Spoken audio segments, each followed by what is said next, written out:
as the sun rises over the African bushveld, the team of Safari Lives awaken to find some interesting signs that have developed over the evening.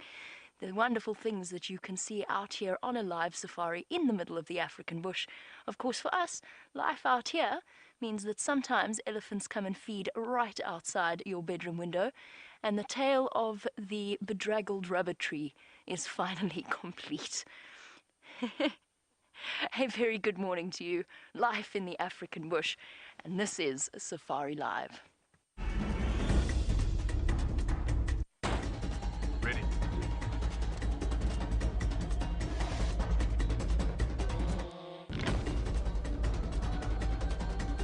Standing by.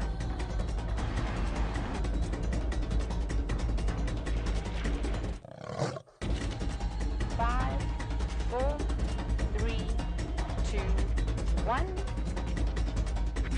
You are live, you are live. And on that note, a very good morning to you all. My name is Jamie and I have Jean-Dre on camera with me. Brent is heading out with Brian, and we have Jerry and Kirsty in final control. We're coming to you live from Djuma, Arathusa and Cheetah Plains Game Reserve in the Sabi Sand in the Greater Kruger National Park area of South Africa. Now, not only are we live, but we're also interactive, which means that you can send through your questions on #SafariLive on Twitter, or you can email through to questions@wildearth.tv. And as we started the show, the crew of the DRC, which is the main camp, were visited last night by a herd of elephants, including one very tiny little elephant that had a marvelous time last night feeding on the rubber tree. And that is that. It is no longer resting upon the bathroom roof, taking down some of the lats that were leaning up against the wall as it came down, and fortunately narrowly avoiding all of the vehicles that were parked quite close by, as you can see. Here you go. Little minor trail of destruction. Definitely could have been worse. And thus I think it ends the story, because of course we started with this. The tree was originally at that angle on the bathroom roof when an elephant came through and pushed over the gate completely. And it was still alive, it was still looking okay. I think unfortunately it is no longer salvageable. It's been completely de-leafed, and the trail of destruction is spread all the way through DRC and out of the gate. And we've got a lion roaring somewhere off in the distance towards Galagopan. And speaking of lions, I know that Brent would like to say good morning. He's also on the hunt for them. Let's see how his morning is going.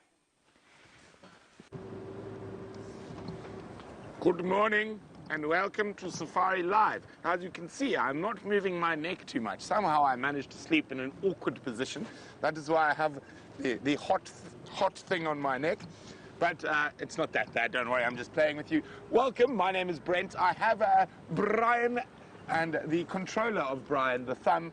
And of course the thumb is dressed like it's any other work day, because whether it's Saturday, Sunday, Monday or Tuesday, we are out here in search of animals to bring you the best possible safari. Of course, the thumb is a hard taskmaster who keeps us on the go. He scolds us when we're off air, can you believe it? And also we have Rebecca joining us today. Rebecca, who normally spends her day looking at screens and watching us over the screens, is joining us for a safari. So Rebecca, I think Rebecca's going to be a bit embarrassed, but Brian, would you do the honors, please, sir? Let's say good morning, Rebecca. Rebecca. That's what I'm supposed to do. Swing the camera onto Rebecca. Oh, I see. Say hello, Rebecca. Look at her, she's blushing! Hello. And she's got a beautiful sunrise next to her. I do enjoy making people feel awkward, but as you know, we're on a live African safari. Rebecca is blushing live from the African bush. That male lion was calling not too far from here, so I want to get up to our northern boundary and see if we can find it. Finding animals by calls is one of my favorite things. It also gives me the opportunity to sit and listen to the sounds of the African bush, which is possibly one of my most favorite things to do in the world. In final control, we have Kirsten and Geraldine, and they're just all very jealous of Rebecca. But let's carry on. Lots of buffalo tracks around. Hopefully those lions have managed to catch a buffalo. and it is a bit chilly, and I very sadly forgot my mitts today, but I will soldier on. I have my Rwandan coffee to keep me warm.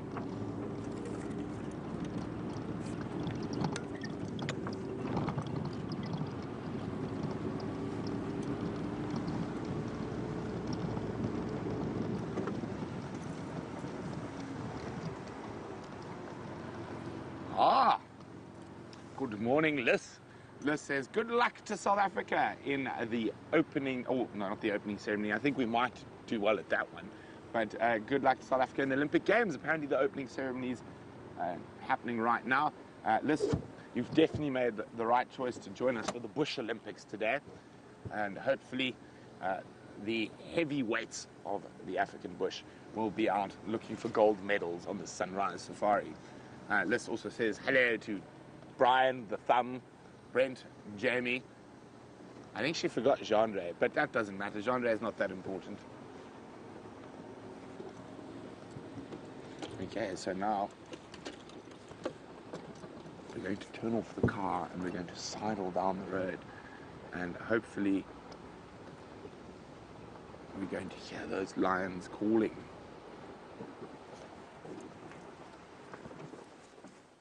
So I'm just going to check down the road.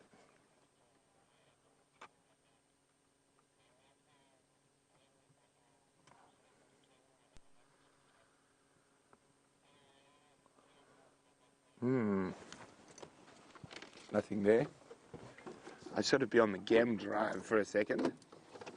So the game drive radio is a very important tool while you're out in the safari, and it enables us to communicate with all the other vehicles. So if anyone finds something, we're able to rush there.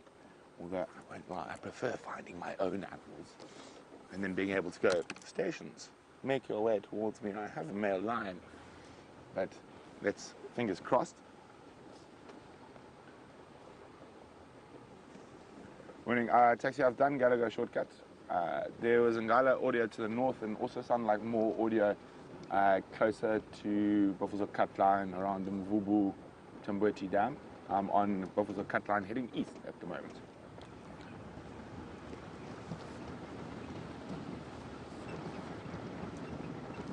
Hey, Fim.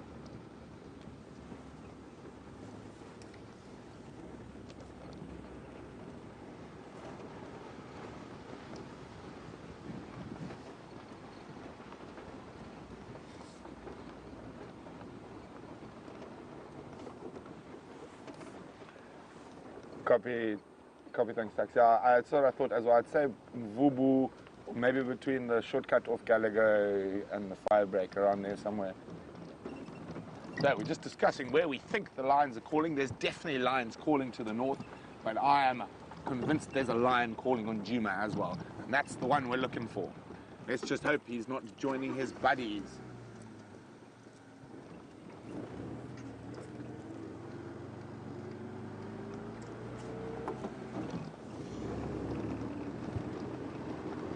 Now, not only is it the opening of the Olympics today, if we have any viewers from New Zealand with us this morning, I wish bad luck upon you. And it is, of course, the Super Rugby final, and the Lions are playing the Hurricanes after drive today. So I shall definitely be very much excited to watch that. And of course, for me, the most important sport that is happening at the Olympics is the Sevens rugby. And it's going to be a very interesting race. I think the top contenders are Fiji, South Africa, New Zealand. And you never know, the Kenyans could come through as the dark horses. Okay, so this is where I thought the lion was calling from. So I'm going to check very carefully, maybe stop for a while, listen. But while we do that and sit silently and stare into space, let's go see how Jamie's safari is going. While Brent does some silent sitting and staring into space, we've come all the way to the western edge of Juma to see whether or not Shadow has popped out of where her tracks disappeared into last night. So Herbert Aubrey and William and myself were all trying to track that mysterious leopard down yesterday afternoon before I got thoroughly distracted by these amazing scenes at Red Dam. And for those of you who missed the sunset safari, we really did have some wonderful stuff to look at. Basically, there was a buffalo carcass in the dam water itself that we suspect was killed by the hyenas that were feeding off it, and they dragged it into the dam, which is relatively common behavior with hyena. They love to have water-soaked meals. But what it meant was that there were about 50 vultures all around the area, all patiently waiting. I saw movement in here.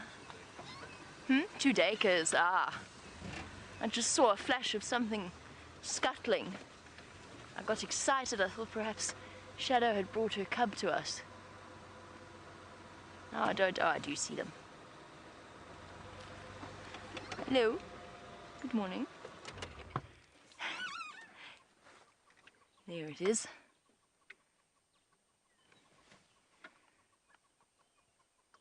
One male duiker with its dagger-like horns sticking out of its head. Oh, that was a scent mark on the preorbital gland.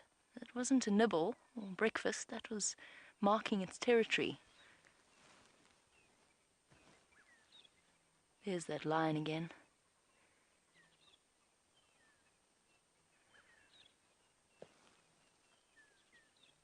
So a little grey or common duiker, as they are known. It's the name common duiker is actually the correct one, but South Africans generally, colloquially, just call them the grey duiker, just because they are quite literally grey when you compare them to other duiker species, like the red and the blue duiker, which we don't get here. We get off towards the mountains. The blue duiker is the smallest antelope in the world. Really, really cute. Couple of kilograms, only about this big, exceptionally tiny little antelope. But I was in the middle of chatting about yesterday's scenes. We had some very patient vultures waiting for the opportunity to feed off this carcass, but of course with it in the middle of the dam, there was nothing they could do. They couldn't go and settle on it. There was a hyena feeding on it, and these poor vultures sat until right up to the last moment when it was time for them to go to bed as the sun started to set, because they're not good nighttime flyers. But it was an amazing scene at Red Dam, and I know that if we go back there now, there will be nothing left. I got very excited there for a second. I thought that it was Shadow's tracks. These tracks are equally exciting in their own way. Just try and get you. This is probably one of the clearest examples of this I've seen on this reserve. Really lovely tracks. Hold on one moment. Track quiz, first thing in the morning. Let's see what the light looks like with these footprints in the sand. And then I will jump out and explain to you, and then we can see if you can figure out what we've got here. Oh, I think it'll give it away, because actually it's got the clearest example. But if you're not familiar with tracks, looking at that, that's just marks in the sand. You could definitely be forgiven for not being able to see exactly what's going on here. So I'll try and make it a bit easier for you. Find a nice drawing stick. I suppose it doesn't really matter. Now the tracks are really nice and clear all the way along here. Ow. Don't mind me, thank you very much. Knobthorn to the finger. So the tracks that we're looking at here, I don't know if I should even give this as a track quiz, because there's something very, very obvious. If you look at this whole area, not just where the tracks are, this whole area, there's something here that gives it away, and it's not just the footprint. So the footprint itself, the toes are here. 1, 2, 3, 4, with a fifth one over here, and lots of lobes in the track itself. So this is the back of the foot. So it's an animal with a foot about the size of just a little bit longer than a female leopard, but much narrower, much smaller. And it's been shuffling along here, and there's something in this circle that will give away exactly what this animal is. It's got several lobes to the back of its pad, a long foot, claw marks from where it's scuffed its toes, claw marks right on top of the toe itself. There you go. Ah, you'll get it in 2 seconds. But let's get your brain working first thing in the morning and see if you can tell me what made that footprint. We know they're here. One of the many things that you could see on an evening safari. Really lovely tracks. Sure. It's definitely the clearest example I've seen. It's just a pity the sun wasn't a little bit higher. But not Shadow's tracks, which was what I was looking for.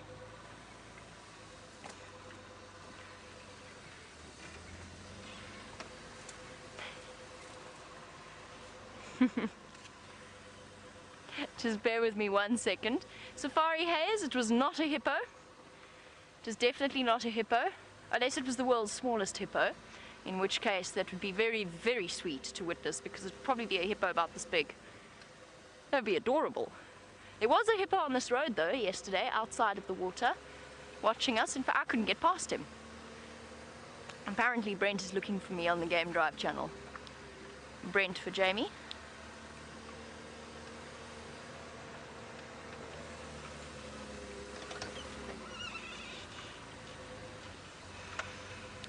Impala Road, sorry, I was off the vehicle.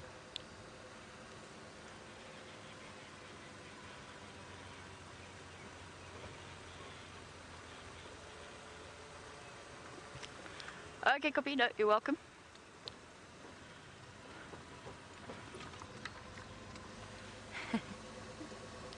Copy, thanks. Brent says, good luck with Shadow, with a faint hint of amusement in his voice. He is racing off to a sighting. He was just checking to see whether or not I wanted to go ahead of him. Michael, it is not a baboon, but it is the right size. It could be a baboon track, and I hear what you're saying because of the toes. So it is the right size for a baboon track. Sorry, bear with me. Hot water bottle's going in my jacket. It's the right size for a baboon track, but it is not a baboon track. The difference is, okay, it could be the size of a small baboon track. You don't often get the drag of the claws where the animal's been slightly lazy. And as I said, the giveaway was around it. I don't know how clearly you could see the giveaway though. Perhaps with this light, first thing in the morning, it might have been more tricky for you to spot the giveaway. Marisha has guessed pangolin. Do you know, a pangolin track is actually really, really difficult to identify. I thought we were going to see a hippopotamus in this wallow, but it's not. It's one terrified warthog. Don't worry, buddy. He's gone. He was not sticking around. Off he vanishes. So it's not a pangolin. A pangolin track is a very nondescript thing. There's barely any shape to it. It's kind of just a little scuff mark in the soil. However, you would get the marks of the scales. No. Sorry, I'm trying to get this warthog on camera for you, but it's playing really hard to get. There we go, it's finally stopped.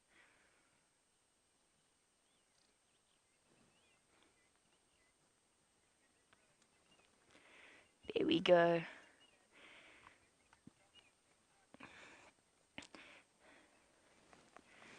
We have our answer coming through from Chris Rogue, who is spot on. It was indeed a porcupine track. The reason it was a porcupine track and not a honey badger track is in a honey badger track, honey badgers are the ones that you will... Is he gone? Yes. There he goes, he's disappearing off. Very skittish warthog. Unusually skittish. They've relaxed a lot recently. The reason it's not a honey badger track, and that's the one that you would easily confuse a porcupine track with, they're about the same size and they're pretty much the same shape, is the distance between the toes and the claws. The honey badgers have those long, long claws, so what that means is that it actually sticks out about half an inch away from the edge of the toe, where the claw actually makes a track.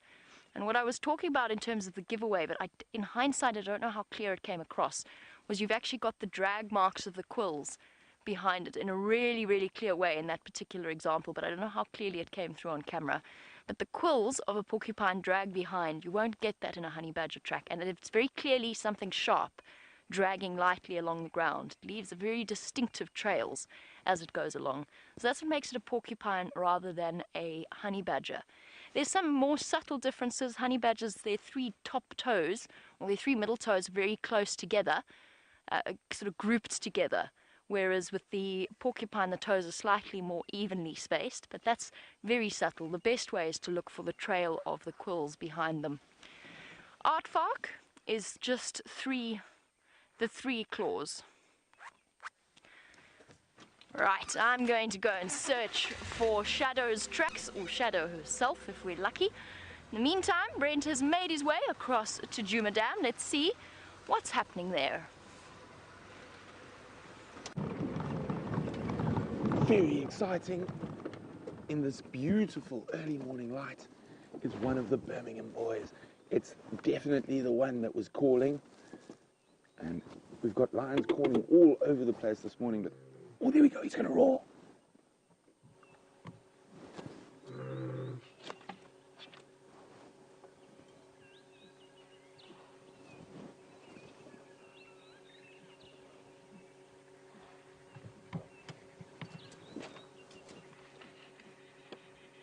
Straight towards us.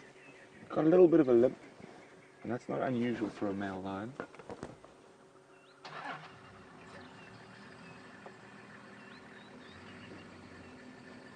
Hello, big boy.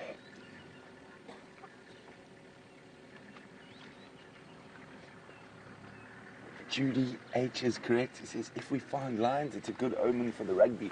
I agree, Judy. Look at that. I'm trying to figure out which front, left, that's a bit sore. But nothing serious. Bit hungry, but other than that, immaculate condition.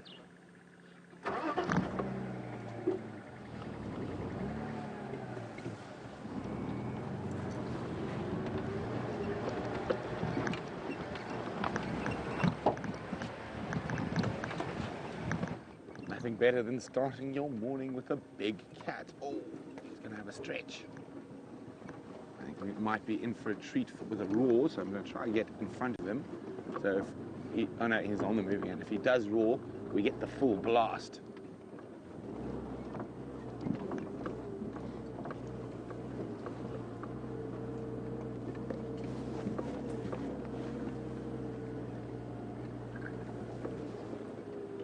I hope you guys are getting some fantastic screenshots.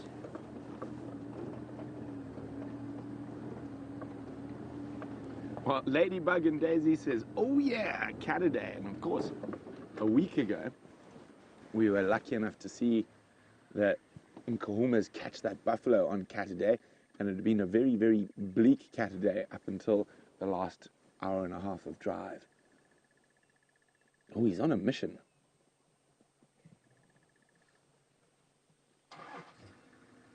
Look at him go. Where are you going to go to next?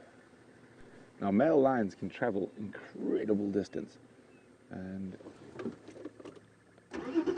normally don't move more than about 8 or 10 k's in a night, but they're capable of doing about 30 when they really want to.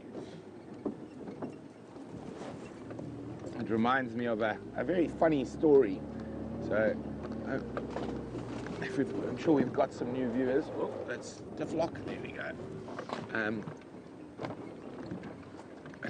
So my mother was a top 10 tennis player in her time, and she has 2 Wimbledon titles, 2 US Open titles, and at the age of 23 she retired from tennis when she met a long-haired Zambian, my dad. And what happened was, on their honeymoon they did some of the fancy places, nice hotels, etc. And then my dad, being my dad, took my mother in a tiny little A-frame 2-man tent camping. And their first night in the proper bush in Botswana at a place called Maipan, my mom and dad got into their tent and got in there. And as they went to bed, one of these guys started calling. And my mother said to my father, Kevin, how far away is that? And my dad said, oh, I don't know, 6 or 7 Ks. And let's just try to get parallel to him. And my dad says there was silence for about 20 minutes. And then my mother said, Kevin, how far can a male lion walk at night? It's like, oh, I don't know, 25, 30 kilometers. And that was it. Mom was out of the tent and into the car. And hard to believe that a few years later, she would sit by herself reading a book next to a pride of lions, waiting for the game drives to come find it. Okay, I'm going to zoot up ahead and... Oh, sorry about that. It seems like my microphone has fallen down inside my many layers of warmth. So if you hear some slightly disturbing noises, I apologize.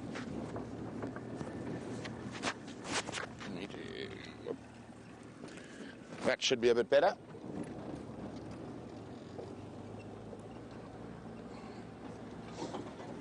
Where are you going to go from there? No, he's going to come this side of the bush. Is he? Is he going to change? I think he might walk right next to us. Oh, he's listening. Oh, he's beautiful. Hope you guys are getting some screenshots. I think he's definitely the best looking of the Birminghams. What do you think, Brian? I wonder if this is the one. I think this is the one some of the guides nicknamed the Hoff, after David Hasselhoff. Also, I think some people call him Blondie, but I still think the Hoff is the best name. Oh, there we go. He's going to come right next to us.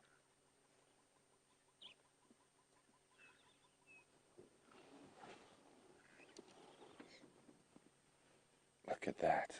He is a beautiful boy. Now, the Birminghams, as male lions go, aren't the biggest male lions. I don't think... Oh, he's going to scent mark through the other side of the bush. Come on, give us a roar, Blondie. Or David. Oh, look at that.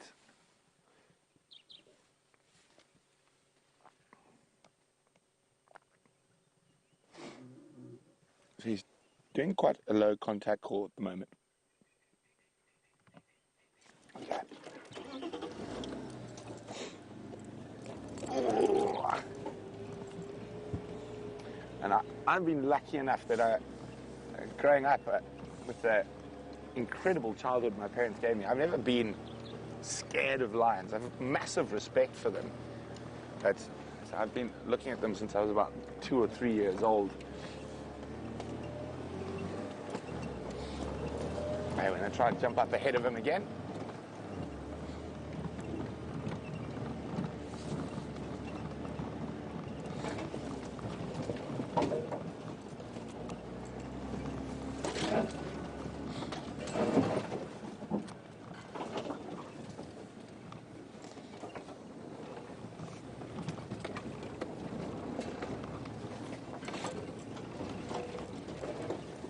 Where's he going? Oh no. Going to go a bit further to the east.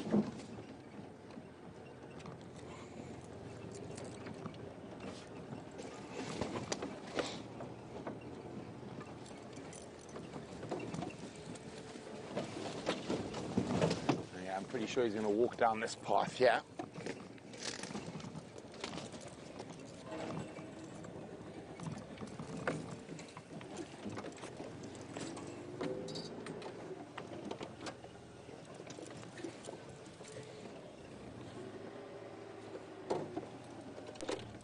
So I hope you guys are getting some awesome screenshots. Remember to share them with us. Hashtag SafariLIVE, or pop them on our Facebook page, which is, of course, SafariLIVE. And the click is just me taking a few shots. Come on, prove me right. Good boy. He's going to walk right next to us. So when these male lions walk next to us, they're sometimes less than 2 feet from us. Look at that. He's watching. Not even taking any notice of us. You know, you can see the car. That's how close he is.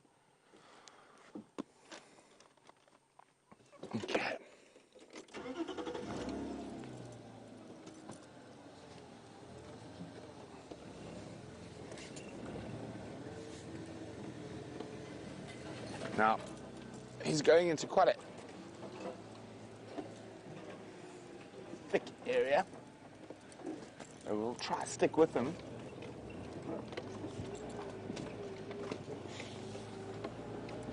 Now, I wonder whether he's looking for ladies or he's looking for the other Birmingham boys.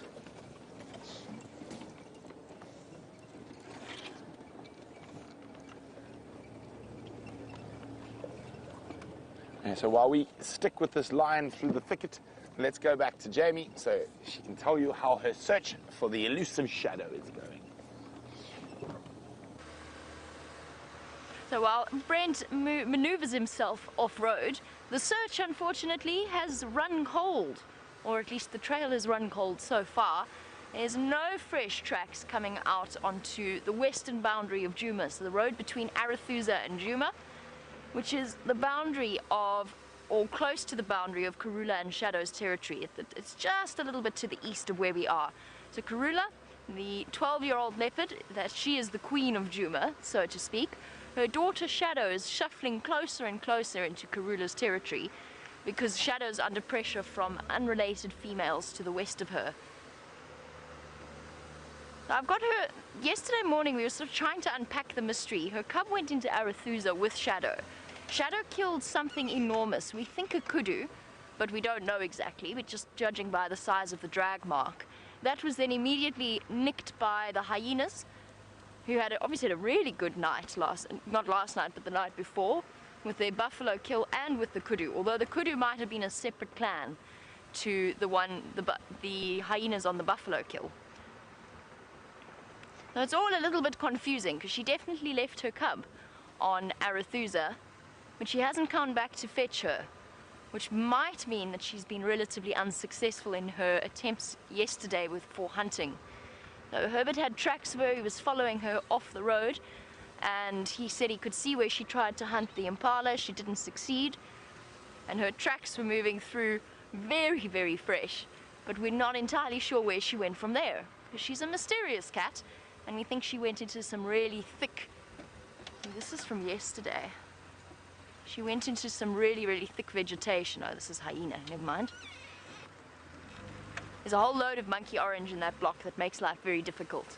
So I'm determined now. I really want to try and figure out where Shadow has gone and what's happening.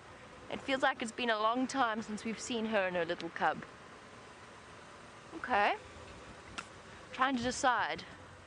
There's no tracks crossing here, but she left her cub there. Which way to go? I think let's just check here, in case she did pop out and go south to Hoffman's. So we're lucky in that most of our traverse area covers most of Shadow's territory. However, she has been spending a lot of time to a property that is south of our boundary called Hoffman's. And she might have decided to wander through there.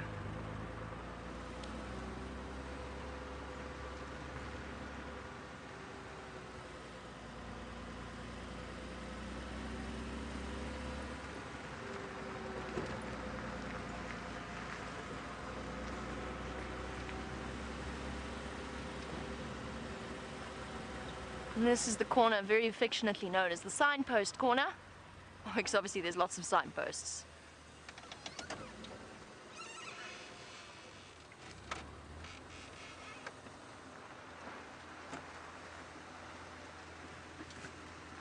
Now while we do a loop around this junction, which is one of Shadow's favorite spots, a sort of a highway of leopards, Michael's referring back to the start of our sunrise safari and the elephant damage that has occurred. Whee! New circle. No tracks. I hope nobody was watching that. That would have looked very funny. Oh, somebody was watching that. That's a relief. Michael, you want to know how big the gate is to the DRC and whether or not it is big enough. No, it clearly isn't. The last time an elephant tried to get in, it pushed over the gate completely and I had to open it up vertically to get in. Morning! How are you? Hi guys. How's it? I think Karula's that side. Ah, thank you. I think they've got them on Boyatella, but I'll find out now for you. Okay. Then Kunkuma. Well, okay.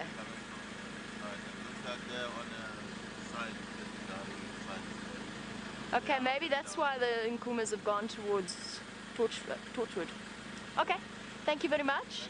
Cheers, guys. No, we didn't go that side. Looking for Shadow for now. Yeah, she was this side somewhere. Okay. And I'm just checking she's still this side. Thank you. Cheers, thank you. It's interesting.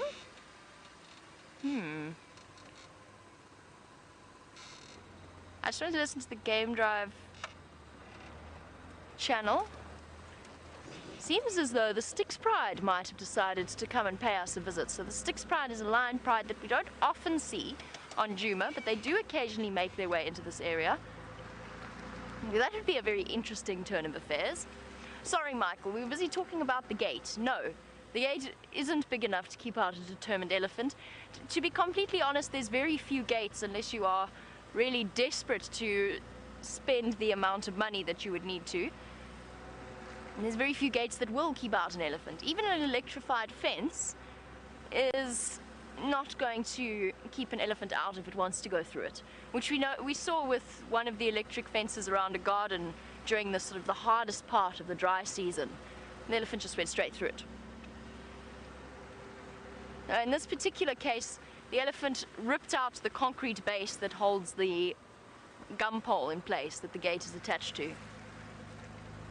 There's an elephant wire around the camp, which is basically a strand of wire that is intended to make more of a noise and kind of act like a barrier in that sense, but it definitely wasn't working because the elephants just come straight through it. There's no way to keep them out. If they want to come in, they'll come in.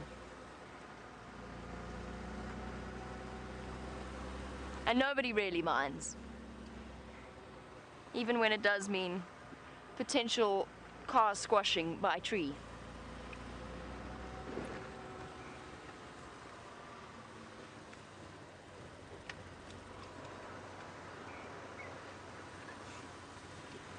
I'm sure you're wondering what's happening with that male lion, and I'm going to focus on searching for Shadow.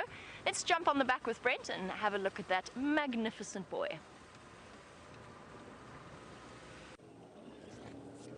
And of course we've managed to stay with the male lion, and he is about to take us through one of the more difficult areas of Djuma. I'm just hoping we can actually follow him through the drainage system here. And he's heading directly towards where we think the Styx might be. So there's tracks around Shabam Road, and he's heading straight in that direction. Oh. And he's on a serious mission, and that low contact call that he keeps giving means he's not shouting. He's not trying to tell someone far, far away where he is. Stopping for a scent mark on the spike thorn and a listen.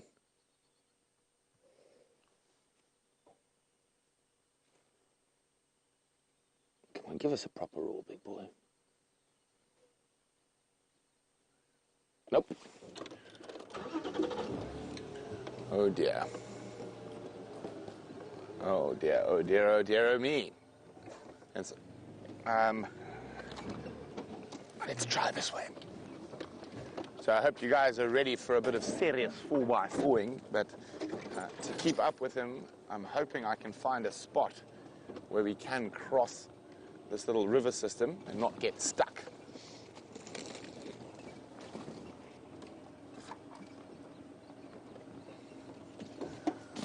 Oh dearie, dearie me.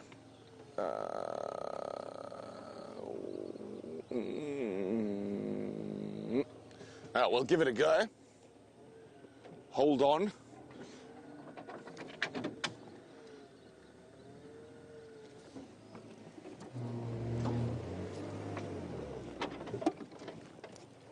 As you can see, we're at quite a precarious angle.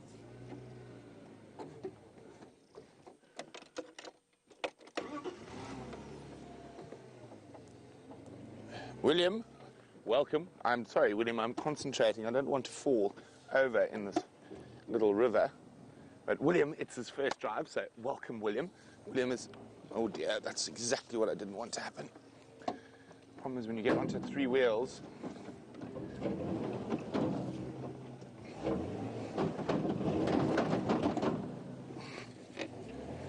oh dear, this is most precarious at the moment.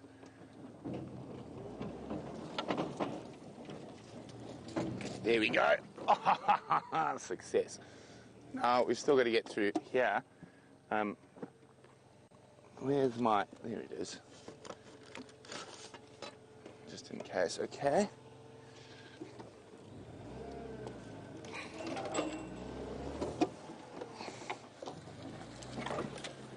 Okay, well, I try extricate myself from this precarious position and catch up with that male line. Let's go see how Jamie's doing.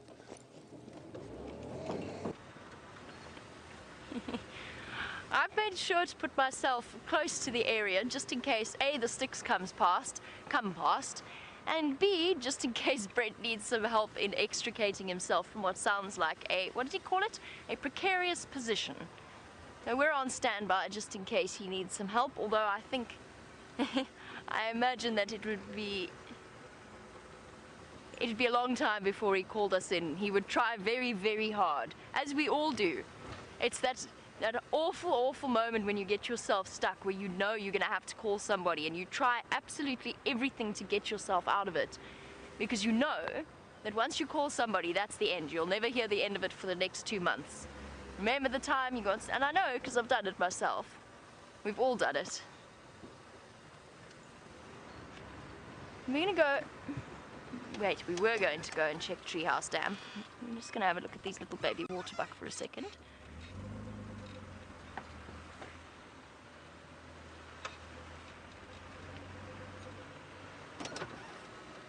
Oh, hello, little one.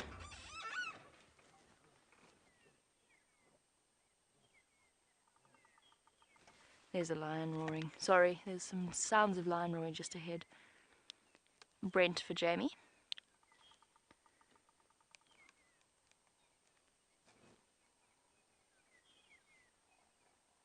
I can hear Brent revving. I can hear his wheels spinning. So can the waterbuck. She is staring off into the distance. That must be Brent's lion that's calling like that.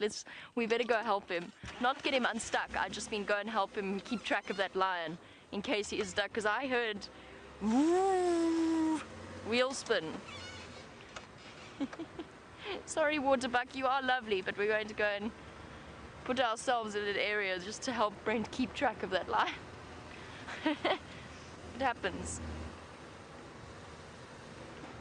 Particularly that there were 2 memorable occasions where we were following Tingana and we just had to watch him disappear. It was tragic. It was so disappointing.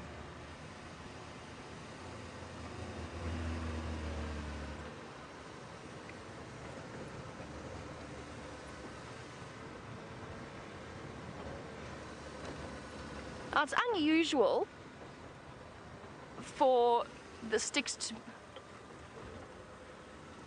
There we go.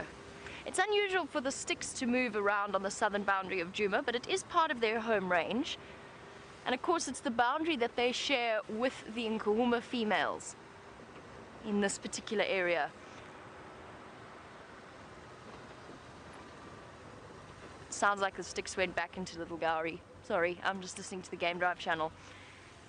Now, the 2 prides might be related distantly. If you go back and analyze their genetics, they might be sometime distantly related to each other. However, Cheryl would like to know if the sticks and the Nkuhumas would ever join together, since they have mated with the Birmingham boys. And Cheryl, the answer is no. They've been separate, even if they did come from the same pride originally, or if they came from a pride split, which I'm not 100% convinced that they did. Even then, once a pride is split off into its different sections, they seldom come back together again, especially not. They're 2 very, very distinct units. So no, a lion pride is generally based around shared genetics. Male coalitions, they're less fussy about that sort of thing, but a lion pride will absolutely not travel down that route. It's all about their success is dependent on each other. They're devoted to each other. They'll allo-suckle each other's cubs. And as a result, they're very, very strict about who they associate with. Lion pride will always be related to each other, whether they are sisters, aunts, cousins, daughters, mothers, whatever it may be, they will be related to each other. Very, very unusual to find them joining up together with other, even once the split has occurred. Quite often the lionesses don't go back to their original pride. Sometimes they do, but it's very unusual. And every now and again, you get one of those rare situations where the lions actually do join up together. I think it's Karula's tracks here, but they've been driven over. And I think Karula went down this road. Karula, by the way, has crossed south into Little Gowrie. There's a green pigeon. I'm going to try it. It looks so beautiful. And it's so hidden. Oh, you got it. Oh, perfect. Well done, Jandre. Awesome. Isn't that pigeon beautiful in this morning light? Oh, wow. Look at that. Look at the blue of the eye. Such a beautiful contrast with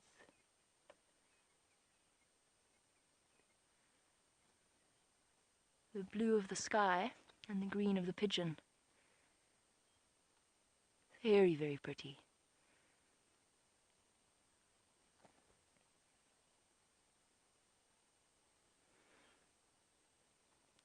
The African green pigeon, a purely arboreal species, so that's one of the big difference between doves and pigeons, is where they live.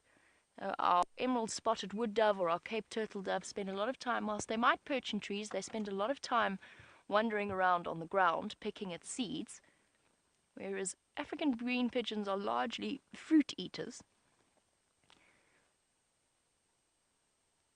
I'm hoping he's going to call.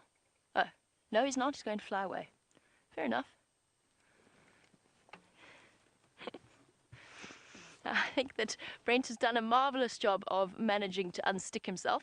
Let's go back to him and his male lion.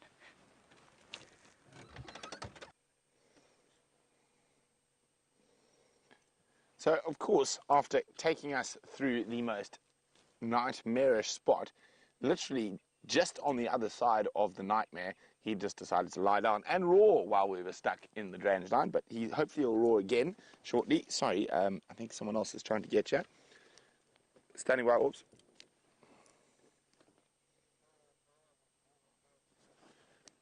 I affirm his Lalapan's best access is off Pangolin track.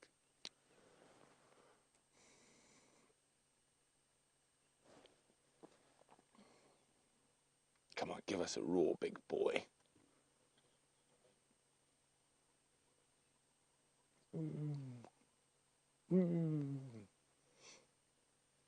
Oh, obviously, I speak a different dialect of lion.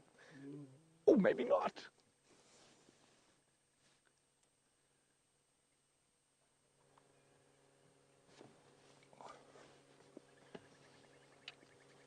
Standing by, Herb.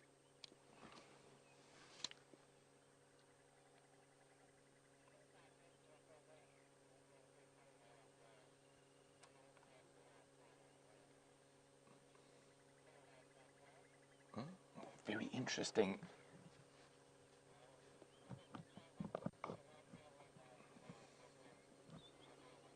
Okay, so Herb's saying the tracks of the sticks are actually heading in this direction, so that could be what he's looking for.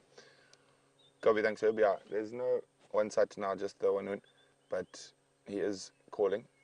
Hopefully they do meet up.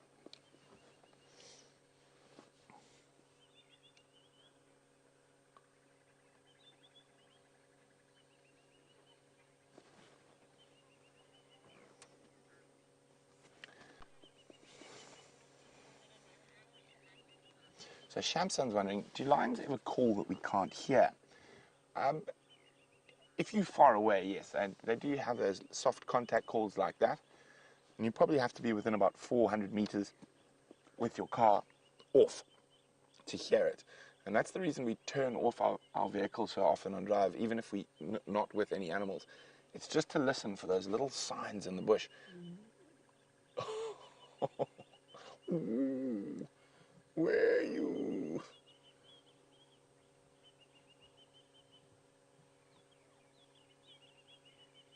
So he might hear stuff we can't hear. If those lionesses are sort of a kilometer away, he might be able to hear that soft contact call, but we won't.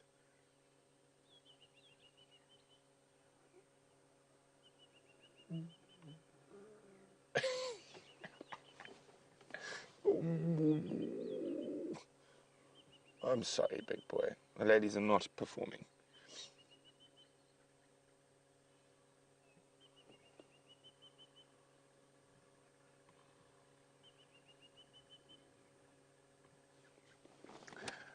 Debbie is wondering, are lions ever able to recognize each other's voices?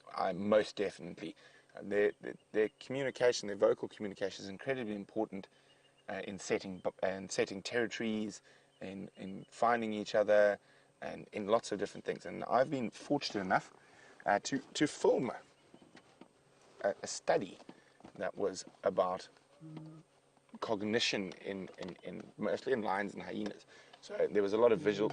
Oh, here we go.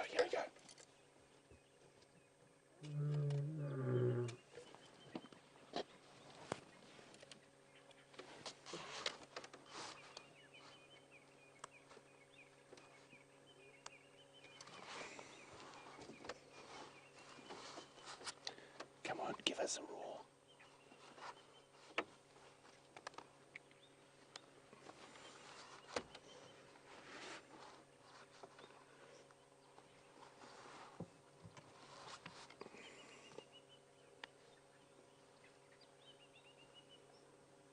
I thought he might roar properly. He has done quite a few times today so far.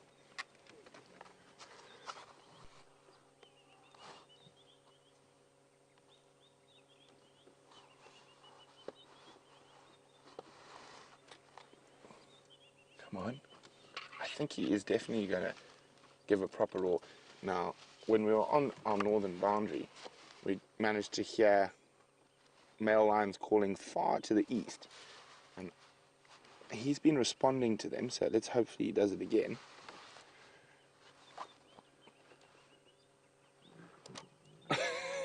Or not.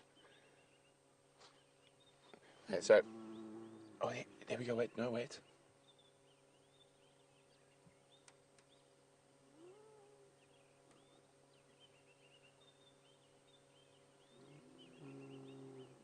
Now, lions will often be lazy when they roar, and roar from a lying position.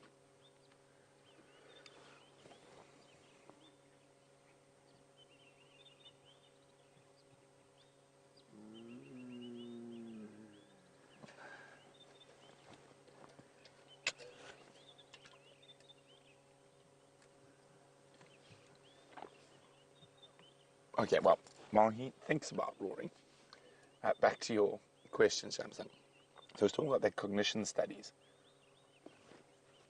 that we were part of, and I think it was run by, if I remember correctly, the University of Miami was doing those studies. Sorry, the game drive is very noisy. I'm just turning it off. And we did the visual studies with cardboard cutouts of animals, but we also did audio studies.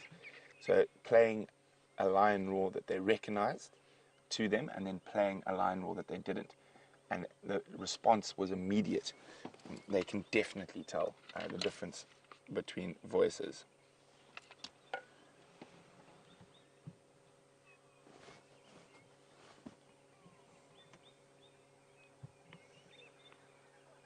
So Herbie is still on the tracks of the females and cubs. We think it's the sticks because there's tracks of the Nkuhumas and Buffalo's Hook.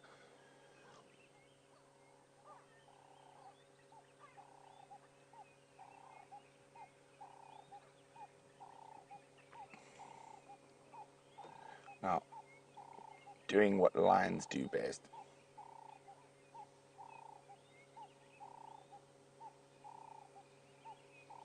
So James Richard is wondering, what is my opinion on the research that lions have the ability to count? I wouldn't say it's counting as such, but I suppose it is a form of counting. They can definitely hear from vocalizations how many individuals are there and whether it's worth actually attacking. So if there's 4 lions calling against 2, the lions definitely know that there's 4. And I think they, to a degree, they can also tell age and attitude from a roar. So sometimes you'll find one male charge in on 4 males calling. They could be young males, maybe their voice doesn't have quite the timbre when they're younger. And we saw that with these guys when they were younger and the Matimbas. For quite a long time, the Matimbas stayed dominant, even though there were 4, 5 at that stage male lions roaring at them. But as they got a bit older, it sort of changed, and the Matimbas started running from those roars. So it is an interesting thing, and I think there's a lot of communication that we don't fully understand yet. I would love to be able to speak lion. Well, I think I can speak lion in my head, but it's not true. Now this guy is going to have a snooze. There's a possibility he might get mobile again, but it's unlikely. It's warming up quite quickly. Unless he hears the lionesses catch something or call, I think he might snooze here for the day. He does look very comfortable.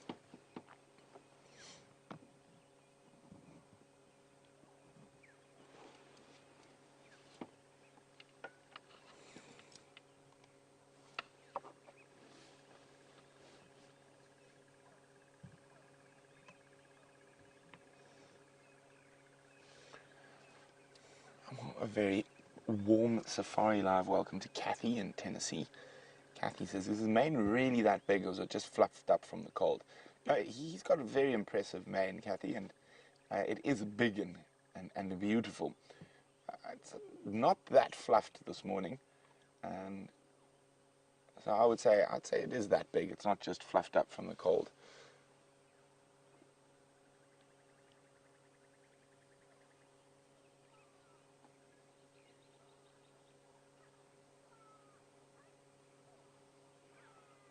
Oh, there's some go-away birds alarm calling.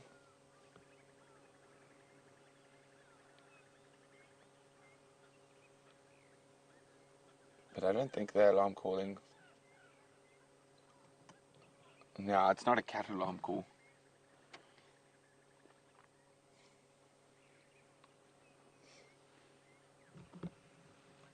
I'm just going to get hold of Herbie on the Game Drive channel quickly, see how his tracking's going. Herbie.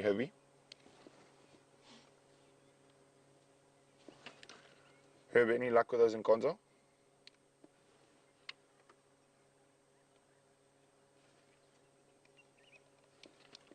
Any luck with those in Konzo?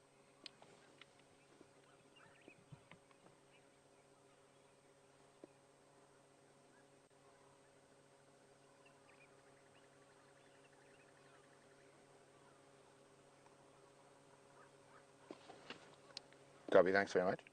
So, not far from us, probably about 700-800 meters, Herbie's on foot, following tracks of cubs and females that we think are the sticks. Oh, sorry, Aubrey's coming to join us. Yeah, Aubs, keep coming.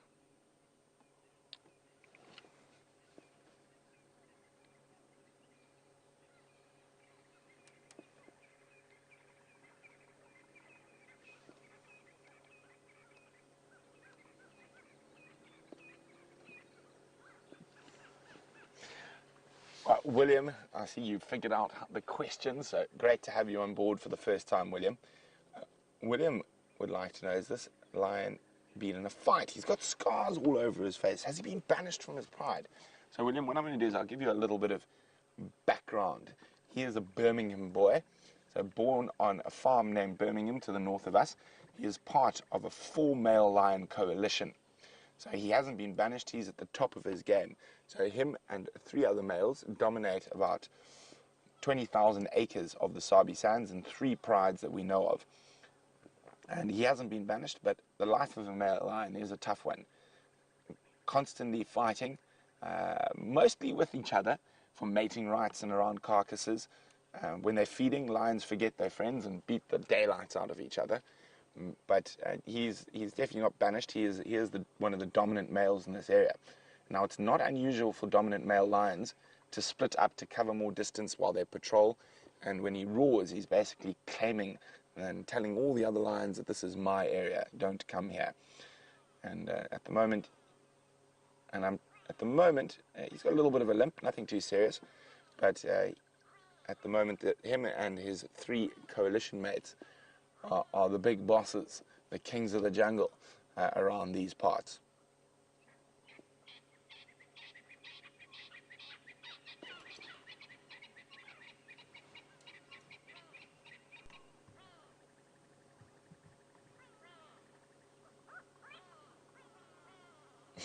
Here all the go-away birds. Come here, come here, come here. Very funny noises.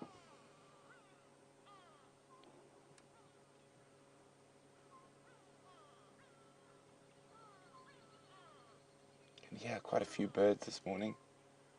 Oh, there's a beautiful call in the distance. I don't know if you can hear it, that popping call. Boop, boop.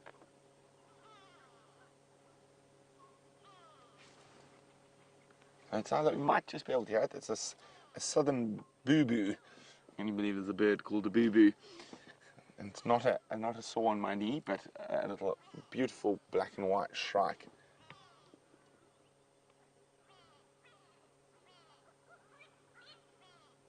Of course, I think the most dominant sound is the go-away birds. Go away.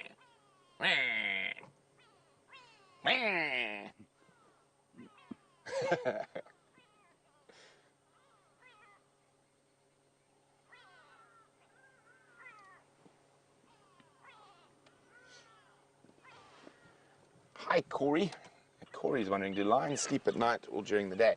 Well, Corey, to be honest, lions sleep all the time.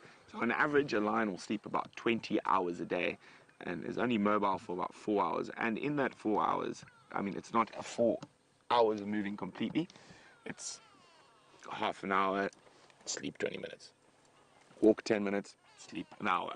So it's very difficult. So they have a great problem with heat and getting rid of their heat. So they can't actually stay active for too long, otherwise they'll overheat. And if a lion's core body temperature raises by 2 degrees, it can actually cause them to die of heat stroke.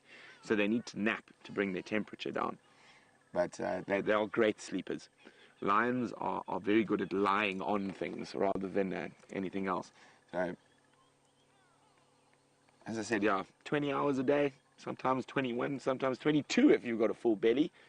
But they are very, like most cats, are very, they conserve their energy well. It's probably the best way to put it. I actually wanted to say lazy, but no, I just say they conserve their energy well. And from his roaring from early morning, I think he's been on the move for quite a bit. He might move again, although looking at him, I think he might have found his nap spot for the day.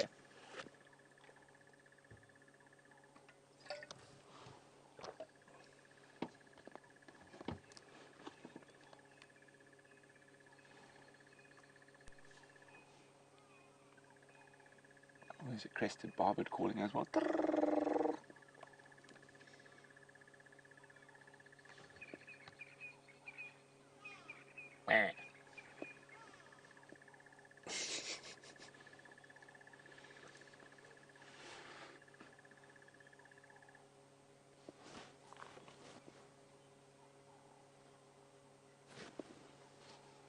So we're going to sit here for a little bit longer. I don't think this male lion's going to move too much.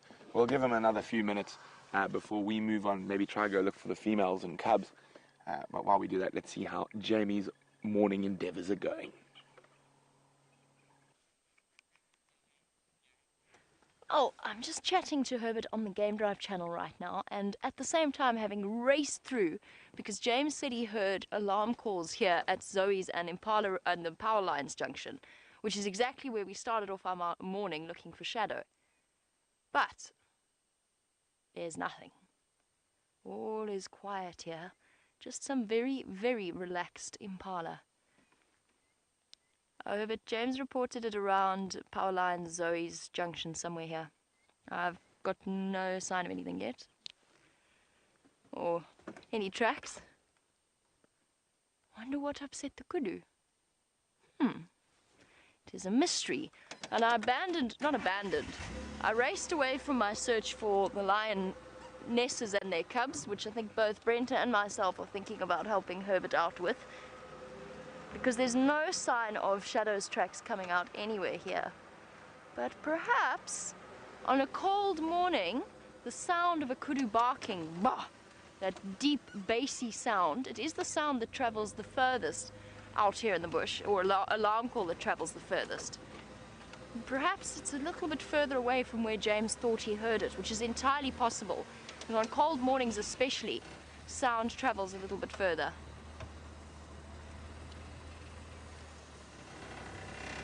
There's some very relaxed looking impala. And this ram doesn't really look like he has a care in the world.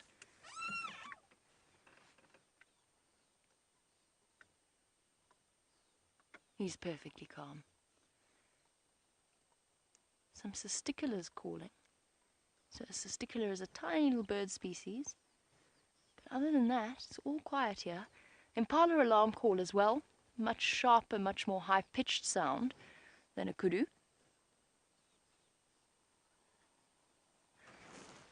I wonder which side of the block it was. A mystery. The mystery continues. But at least we've got a really lovely impala ram in the sunlight, and he's looking very beautiful in this morning light. A deep red color. Just goes to show how chilly it is this morning. And it is actually a chilly morning. We've been so distracted by what we're doing, we haven't noticed. But it is a relatively cold August morning.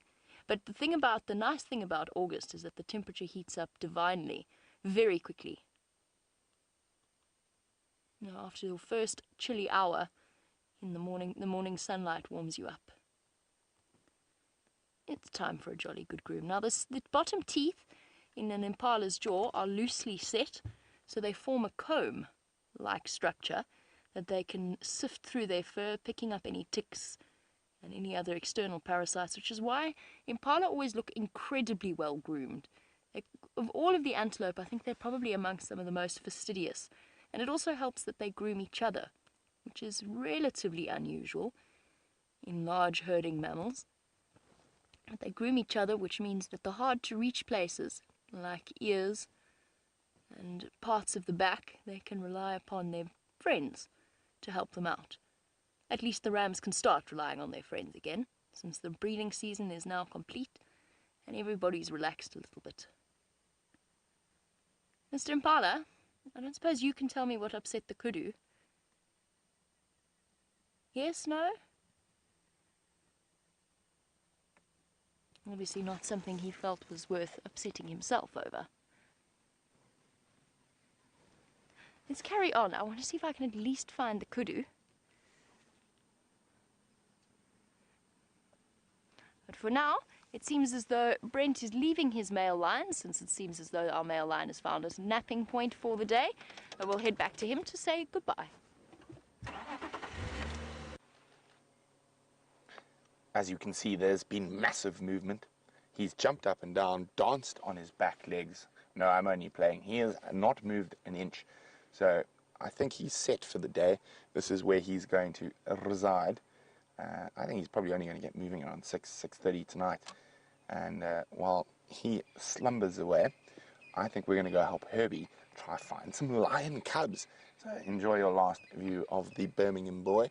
And we're going to move out now and leave Aubrey to enjoy the lion.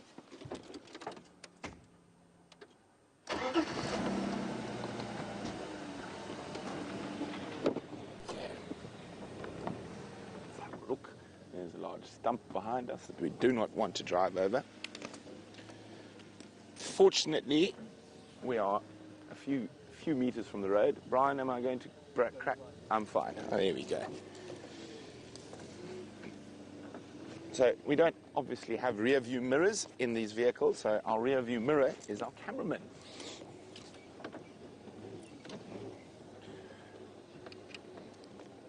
leaving Aubrey with one Wanunangala Lala off Pangolin track, about 60 meters to the northeast of the junction Weaver's Nest. Herbie, come in.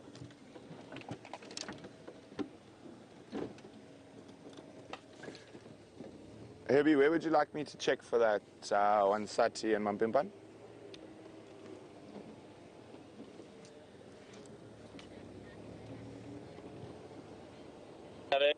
Oh. Strange.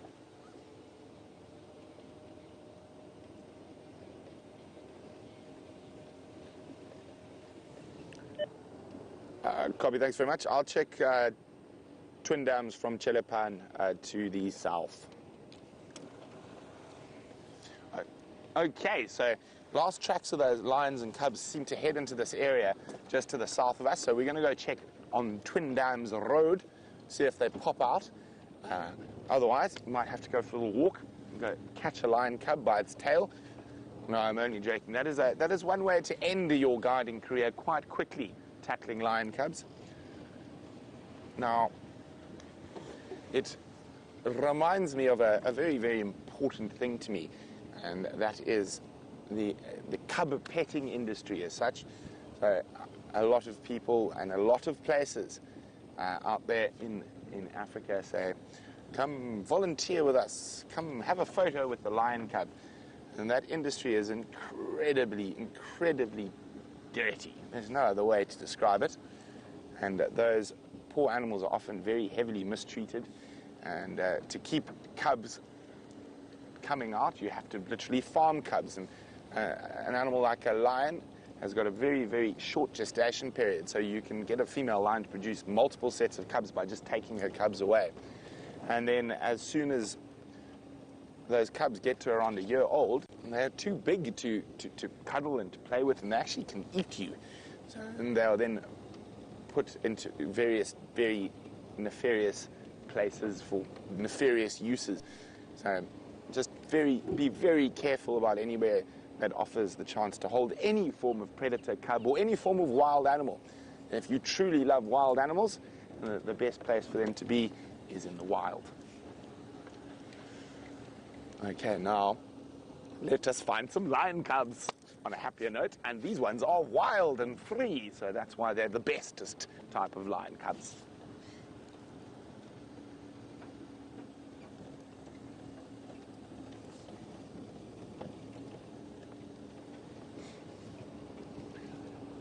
Now, this is a very clever question. Moy Nadine is asking, what is the difference between an Indian lion and an African lion? There is some genetic differences, very slight. So most lions, I think there were like 14 subspecies of lions described, and most of those subspecies have been whacked down with genetic research. The very interesting thing about the Indian lion is there's one group who think they are naturally occurring Indian lions in the Gir Forest National Park, and there's another group of people from certain genetics that think the Gir Forest lions might be escaped menagerie lions. So there's about, I think, 700 or 800 lions in India. So most sultans and rajas used to keep menageries, and they had giraffe, they had lions, tigers, etc.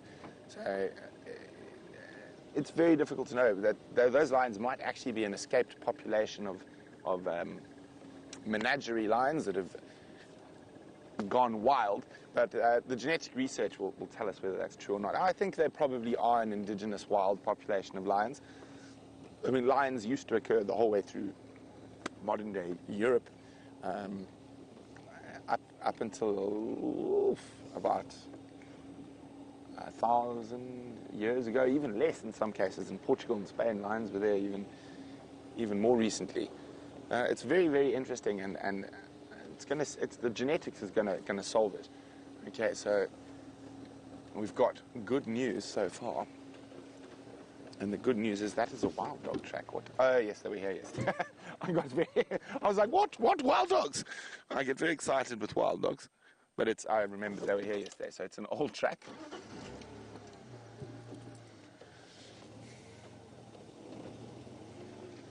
I was a bit jealous of James yesterday while I was walking. He got to spend time with my favorite critters, the African wild dog.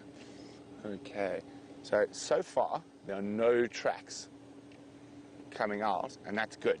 That gives us a nice small area to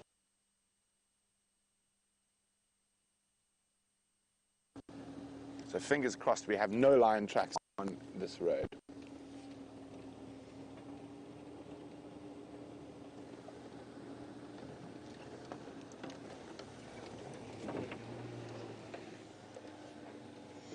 That is very good news. Very good news. No lion tracks. Now, often we are always searching for tracks, but when I know where tracks are, we don't want them to come out here. Now, if this is the sticks, this will be the first time we've seen the sticks on Djuma in many, many moons.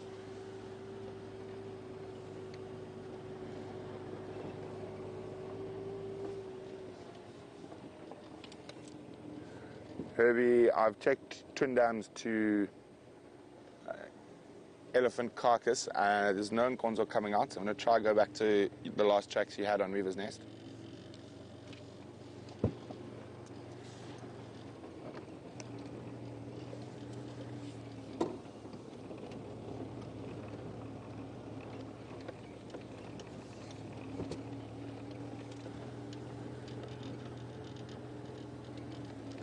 I came from Chelepan and headed south. There's no Nkonzo. So I'm on elephant carcass now, and then I'm going to go on to Weaver's Nest, check last tracks. Okay, so sorry, just chatting to Herbie, we're trying to figure out exactly what's happening with these lion tracks. Now, I'm going very slowly, as you can see, to make sure I don't miss any tracks while chatting with everyone out there. So we're having a live chat about lions. We've already had one male lion, and we're hoping to have some cubs. Justin is wondering whether a lion bred in captivity can ever be released into the wild. So, Justin, it can, but there's some very major problems with it. Firstly, that lion has lost its natural fear of man. So I'm about to, if I don't find these lions from the car, I'm about to stop and go walk on foot into lioness and cubs. Now, they have a natural fear of man. It's been instinctively evolved into them for the last couple of 100,000 years. Now, a lion bred in captivity does not have that natural fear. Now, for me, the most dangerous lion in the world is a captive bred lion. It is very, very dangerous to be anywhere near them. And the other problem is not what most people think. Most people think that they need to teach them how to hunt, which is absolute nonsense. A lion knows how to hunt. It's instinct. And all it has to do is get hungry, and it'll learn how to hunt. But the biggest problem there is also if you have to release them into an area, you basically need to make sure there's no cars, there's no people. There can't be people there because that animal is so dangerous. It's used to cars, it's used to people. It'll climb onto the back with us and eat you. And also, those areas that are that wild are generally populated by wild lions.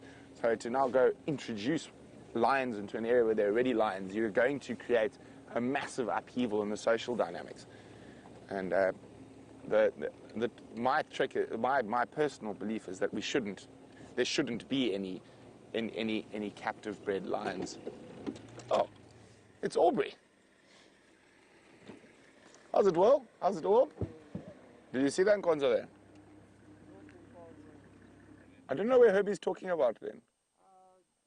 I met him there. He was wandering towards Tundam, but I drive. Oh, maybe it's this side of Weaver's Nest that then Nkonzo is. Okay, I'll go back down Elephant Carcass and check to the Twin Dams itself. I didn't see any tracks. I was driving all around.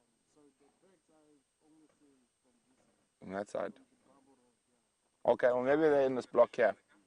Good luck. Okay, so I'm going to let Aubrey check there. We're going to jump up on the other side of Aubrey. So unfortunately, we are going to go down the road we just came down.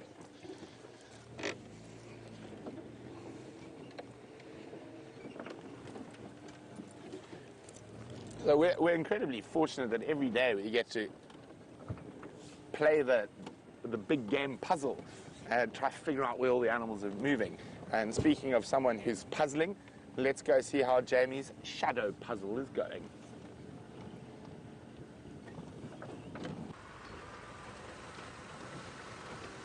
The shadow search is not going well. There is no sign of her, there's no tracks coming out. I have absolutely no idea where she's gone, and I've raced to follow up on alarm calls, but I can't even find the kudu that were making the alarm calls. That's definitely not working out. It would be, I think we were just that little bit too far to get here as the kudu were shouting. Because as soon as you get there when an animal is alarm calling, then you're able to see what direction that animal is looking in, which does really help. So I've abandoned this shadow search for now. I've just got to hope that she decides to pop out in one of the other areas. The other unfortunate thing is that there's been a vehicle along the road that we last saw her tracks on. So they might have been obliterated. If she just walked across the road, then they might have been driven over. So it becomes a sort of a search for a needle in a haystack or a leopard in a monkey orange thicket, which is the South African equivalent. Which is what poor Mike is doing right now. Shame. He had the view of a male leopard somewhere on Torchwood. We're still waiting to hear which one it is. But he's really struggling to try and keep up with this thing in the monkey orange. Nope. I've now done every single road on the western side of Djuma. She didn't come out here unless the tracks were driven over.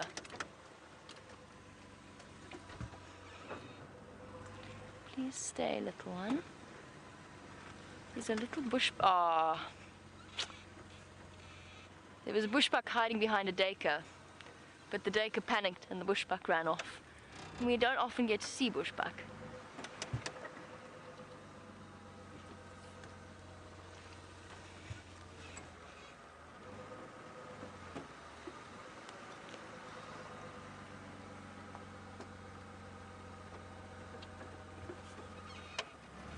Sorry, looking at track pieces of toes. It's all part of the great mystery of puzzling together where the animals are and what they've been up to. And shadow is a total mystery to me, unless she crossed into Simbambili somehow, which is possible. The elephants walked over her tracks or someone drove over her tracks, she might have gone into Simbambili. We'll keep checking. And of course, there's lions around somewhere here.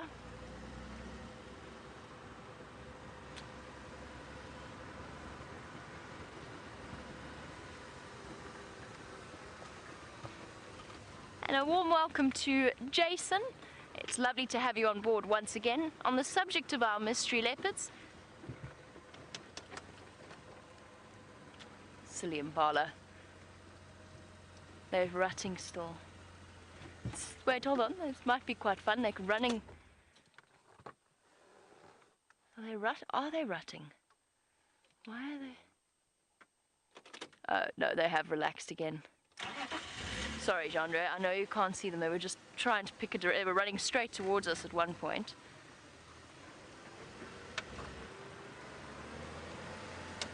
I think it's the males. Sorry, Jason, I will get back to you in a moment. I think it's just the males causing havoc.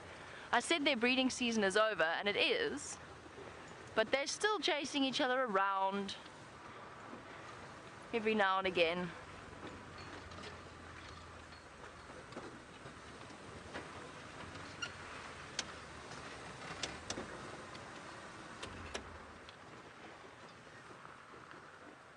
There we go. Oh, this is awesome.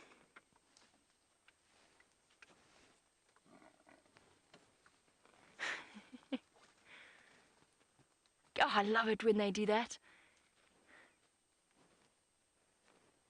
That beautiful stot that they do. Oop, nearly a collision. That is almost a handstand. And that was, there we go. Full of the joys of spring. That was lovely.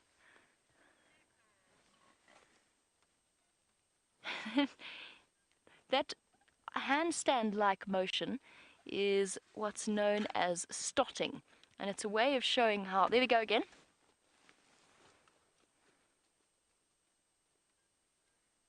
No, they stopped again.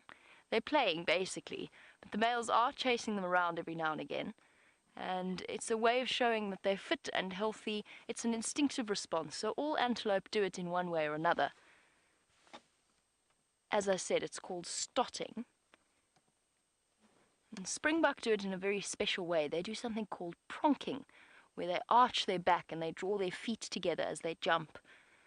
Impala do handstands, and I've seen them they almost look as though they're going to break sometimes, because they're such fragile looking creatures at the best of times. When they do that dancing handstand-like motion, it looks as though they're going to snap in half. And it's quite phenomenal that they can bend their backs in that direction and put that kind of weight on their legs. One of the younger rams looking anxiously across at the older ram that's caused all of this chaos. And just like that, it's all over. So after the breeding season, there's still some rams that take a little while to accept that it's truly over, and that they will no longer have the opportunity to mate with the females until the next year. It definitely takes some longer than others.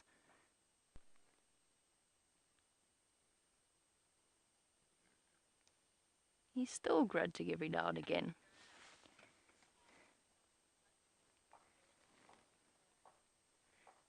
We spoke about how well groomed the impala are. Joanne in Canada wants to know what they feel like. Is it soft to the touch?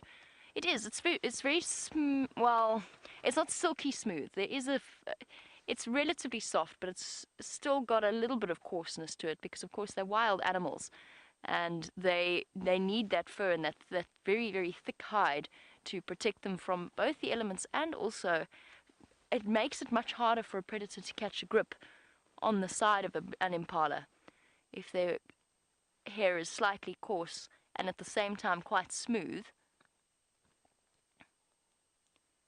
And obviously there are certain, I've been fortunate enough to touch impala before. Funnily enough, the glands at the back of the legs are so smooth and velvety.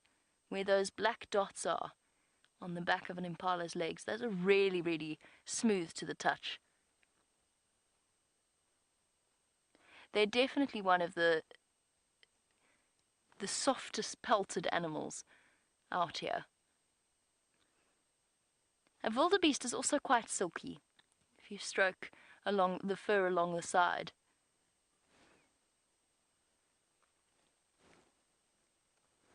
There's something.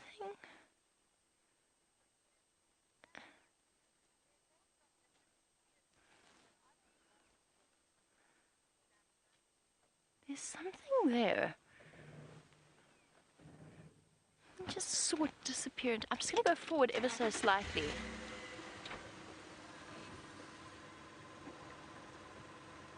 And I think I just saw a genet disappear into this patch of vegetation here, bizarrely, which is very unexpected. But I don't know where it went. Sorry, Jandre. It was where that broken branch is. If you look just at the top of your screen, a bit further to the top, yeah, there. It was around there. I just saw something slide through the branches. No, it's not a genet. It's a monkey.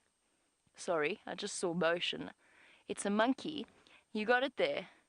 Well done, Jandre. If you've spotted that, I'm very, very impressed. If you go down a little bit, there. Is it on the ground? Playing very hard to get. Well done, Jandre. Very, very impressive. I just saw a flash of white. I thought genet for some reason. Although it would have been very unusual to see a genet here. It's only because I know Karula was trying to hunt one in this area. I think that's why my mind went genet. But it's not a genet, it's a vervet monkey. And Jandre's done an amazing job of finding it, because it's next to invisible to me. And now it really is next to invisible to all of us.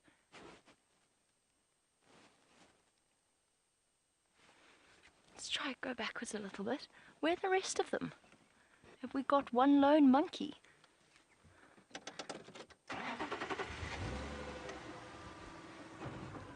Jandre, can you, I know it's sort of into the sun, there's a bird at the top of this jackalberry. No, it's going to be impossible for you. It's disappeared now. Oh, there's a monkey. So our monkey is not all alone. I did wonder at that. They've been so quiet. And well hidden. Completely missed them initially. Bouncing about the branches. Let's go back a little bit. It'll make Chandre's life. Well, actually it won't because of the sun. Let's go forward a little bit. There we go. Come out into the open. Now the jackalberries have just started fruiting. So that's what these guys are after. Some of them sooner than others.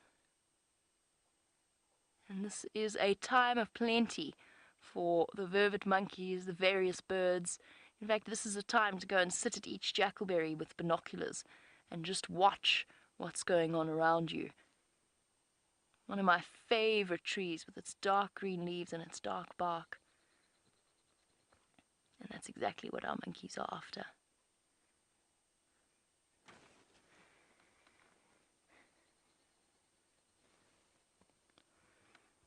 And James Richard, on the subject of our vervet monkey troop, and I don't know where they all are, so they're all hiding for now. We'll wait until they decide to come out into the open. But good morning to James Richard. Wanted to know if there's any kind of hierarchy to the females in a vervet monkey troop. Yes, there is absolutely, and it's quite a strictly reinforced. In fact, a lot of the time, the females are a lot more aggressive, particularly to each other and to unknown males, than the males are. Even the dominant males of a troop, there's always sort of one or two very large males in a group. But the females are the ones that often maintain order, and aggressively so. Lots of biting, screaming. They've even been known to steal babies from subservient mothers and try and carry them around, like baboons do. Which is interesting behavior, that not successfully, but quite often the males actually have to step in and try and keep the peace a little bit. It's amazing how hidden they are. Let's try and go forward. I don't know if it will work, but let us try and go forward. Perhaps we'll get a different view.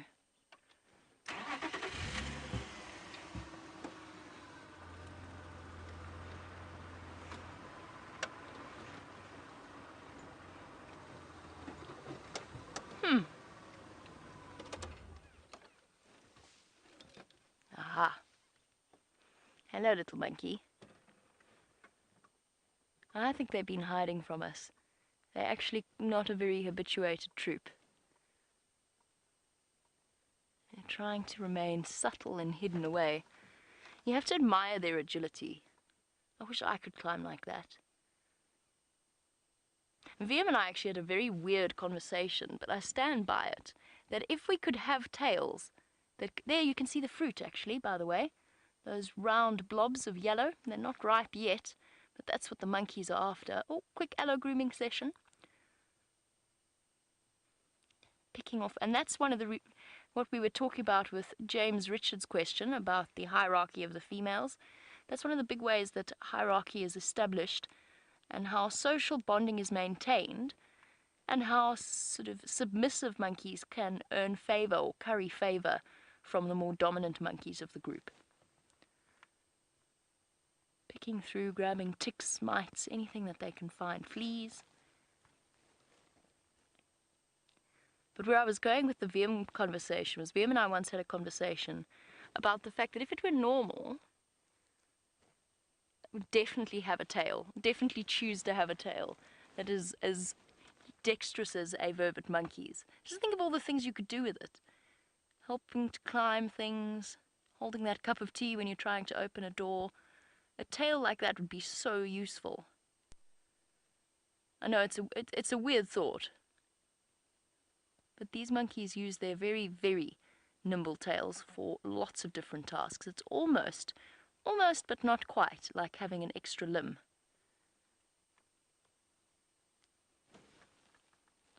I don't think I can even reposition to get you a better view. They've just settled in the wrong fork of the tree.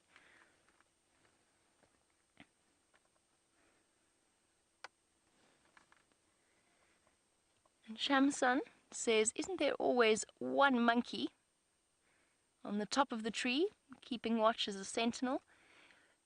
There's always, it's a difficult one because it depends upon where you are and it depends on the monkey family itself. Very often the dominant male takes the role of protector and sentry and keeps an eye on things. He might not be at the top of the tree though. It's not always necessarily that simple. There may well be a sentry at the top of the tree. He could just as easily be on the ground though. Now, they usually just take turns to be the sentry, although it quite often is a role assumed by the dominant male, which is interesting. It's like it's comparable to the dwarf mongoose. These monkeys have a perfect vantage point from the top of their jackalberry tree. Okay. And I don't think they're going to become any easier to see. I think we'll leave our monkey troop for now and carry on. It's a pity because monkeys can be thoroughly entertaining, but these ones I think are actually quite scared of us. That's why they've remained so hidden, and that's why we were almost completely unaware of their presence right up until the one moved and caught my eye. And the impala have gone. There are no more impala.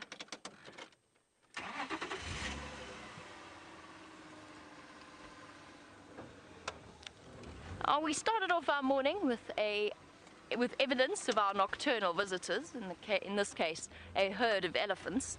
But Michael would like to know whether or not a vervet monkey troop has ever come into our camp. And yes, all baboons. Baboons we have not had coming in, as far as I know. I'm trying to think.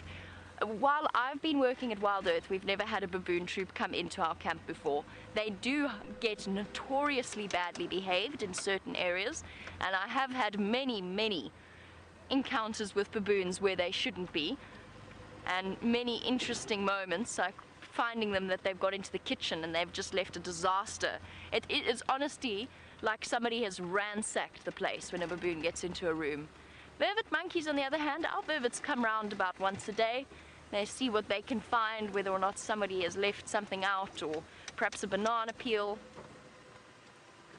But we're usually quite good at the DRC with food and leaving stuff lying around. But the babblers and the monkeys, they do come in, and they get very cheeky. Before we talk about our wildebeest that is in front of us, just to finish off that, Michael, the interesting thing about monkeys and baboons, chasing them away. If you're a boy, it is much easier to chase a monkey and a baboon away than it is if you're a girl. That doesn't work with a lion charge or an elephant charge.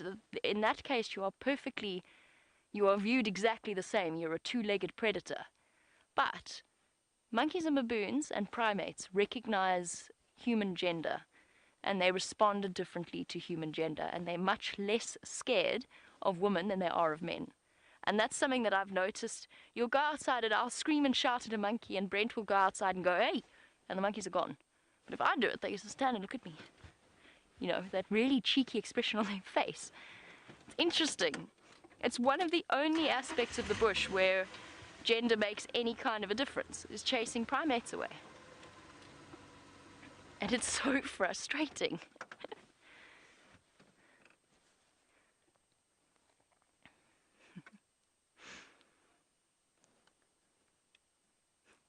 Our blue wildebeest doesn't care, do you, mister? You don't mind if I'm a girl.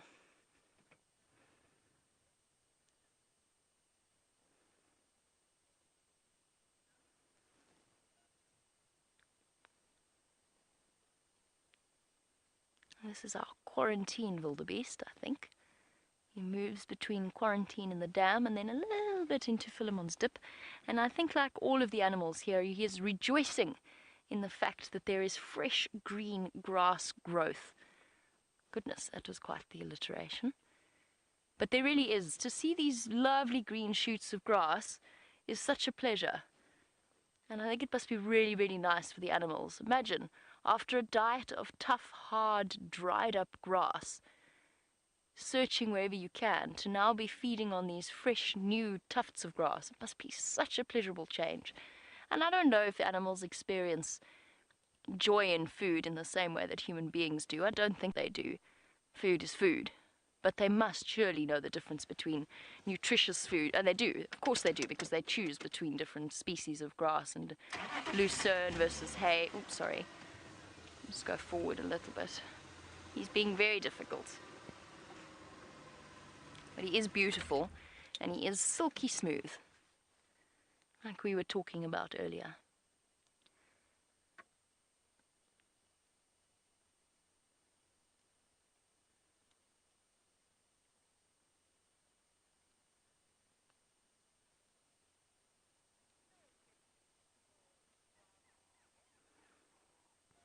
I think as he starts to disappear, we're going to move on, start making our way towards the eastern boundary of Djuma, and perhaps even across to Cheetah. How much time have we got? Oh, goodness. The morning has flown by. I was planning on getting to Cheetah Plains, and I got completely distracted by all other things. But I think we will go and help them out for their search with for the Styx Pride. And there's something I really want to show you. Now that I've got Rusty, and I can with the signal, I'm really hoping those white-faced owls are going to be in the same place, because they have been for the last few days apparently, and I didn't have a signal the last time I tried, so that's definitely on my agenda to try and show you them.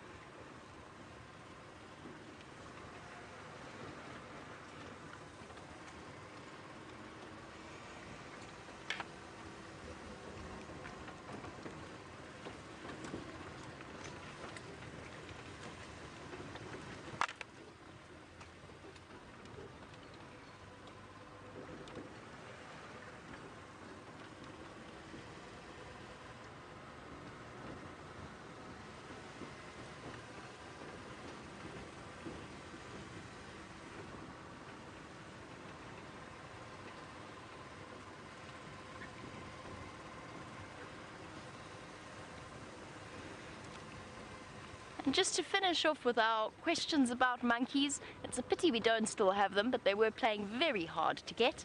Alita, you wanted to know, talking about sentries and monkeys keeping an eye out for any dangers, you wanted to know what predators will feed off monkeys or eat monkeys, and do they ever eat each other or feed off each other's bodies in the same way chimps occasionally do. So in terms of predators, there's lots out there. Snakes will target baby monkeys. Birds of prey, especially martial eagles, crowned eagles, the larger eagle species, absolutely will target monkeys. And of course, baby monkeys are on the menu for even the smaller eagle species. And then cats. The medium-sized cats, the cackles and the servals will target them. Even an African wildcat might go for a baby monkey, although risks, because they're roughly the same weight as an adult monkey, runs the risk of incurring the wrath of the rest of the troop. So it's unusual, but it might happen. Birds of prey, what have I said? Cats, leopards as well. Now, leopards are very, very effective monkey hunters, and some of them actually specialize in it. The last time we saw Shadow with a kill, she was eating a monkey that she had caught. Karula's caught monkeys probably from that very troop, because they do have home ranges that she was eating in Philemon's Dip, which is where we were with those monkeys. Now, leopards will do it as well. In terms of whether or not they ever eat each other, I'm going to say rarely. I've never seen it. They are, of course, they can be omnivorous. They will eat meat. Their diet is mostly vegetarian, but they will eat meat. I've never heard of it. I've never seen it personally, but I wouldn't discard it as a possibility. They might nibble on a dead monkey if they found one. I think it would be very unusual if it does happen. It's a very creepy thought, though. Baboons, on the other hand, have been known to eat monkeys occasionally. So not quite full-on species cannibalism, but close to.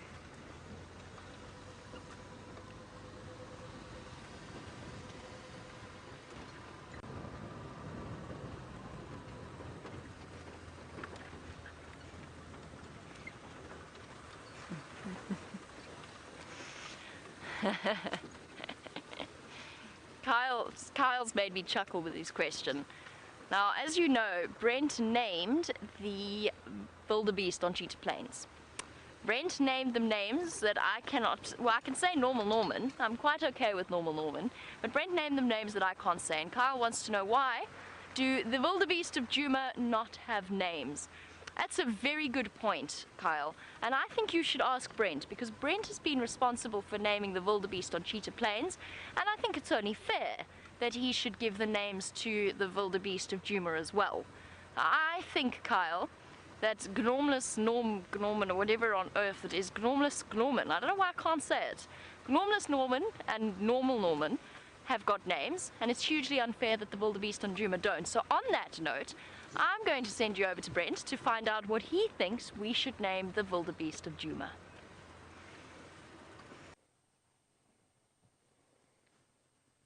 Sunday, Saturday morning puzzles have me scratching my chin.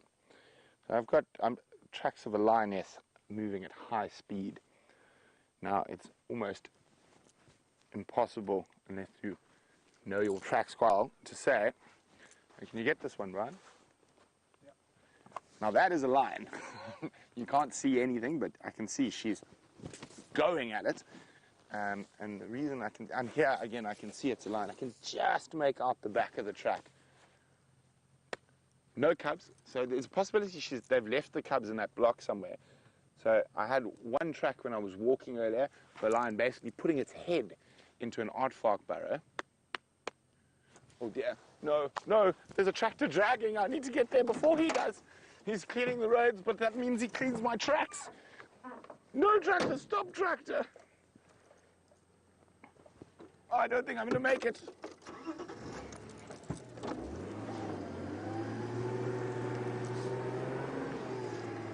Oh dear. Bye, tracks. Happy guy waving, but well, at least we know any tracks that are on top of that are going to be exquisitely fresh. Oh dear.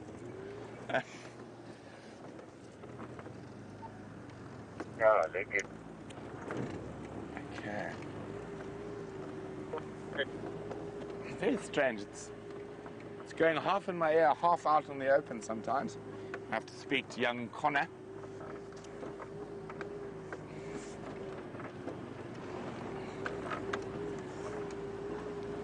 Herbie. There's tracks of one sati and running through the Moati. I'm going to check up onto Leadwood, but that tractor has dragged Kariman, so if they've crossed, then Konzo is gone.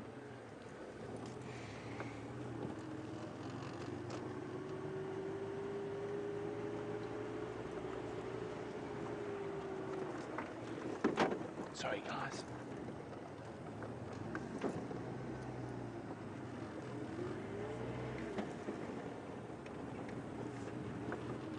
Copy, thanks. Yeah, then Konzo, I've got just one sati and she's running fast. So I'm going to check Leadwood quickly. Okay, so Herbie's further behind on the tracks when they've still got the cubs. So he's tracking from there. We're going to check up ahead in case they were definitely hunting from the tracks. They all split up, the ones that we had. So we only got tracks of a single lioness and a single, highly mobile single lioness. Now, lions can be incredibly mobile. They're 21 meters per second is a lion's top speed. It was about around just under 90 kilometers an hour. And they can't keep it up for very long, but for about 20 or 30 meters, they're at that incredible speed.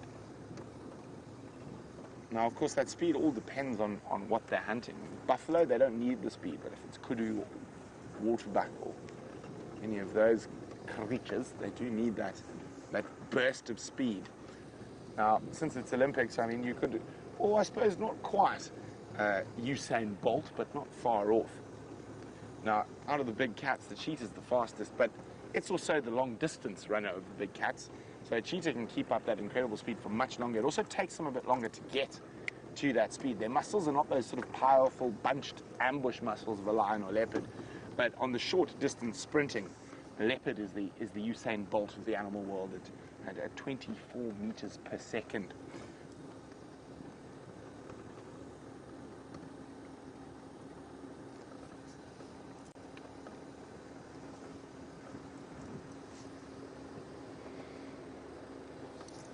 Hello, Boyd in North Carolina. He says, on the subject of Olympics, what mammal would be the best Olympic swimmer? Well, I'm going to have to go out on a limb and say dolphins here. No, I assume you're talking about animals we might find in the Sabi Sands. The otter, the Cape clawless otter would be the best bush swimmer. Mammalian, that is, of course. There's some very good swimming mammals. Water mongoose is quite a good swimmer. Manatees, dolphins, whales. I think overall the sprinter of sprinters when it comes to mammalian swimmers is definitely the gold medal winner would be the dolphin, and I'm trying to remember which dolphin's the fastest. I think it's the Atlantic humpback, but I might be incorrect. The Atlantic humpback dolphin, of course, not a humpbacked whale.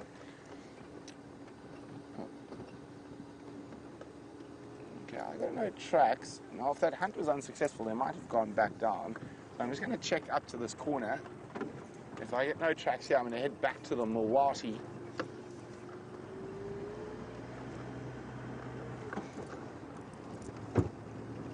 And when it comes to long distance, that's an interesting one.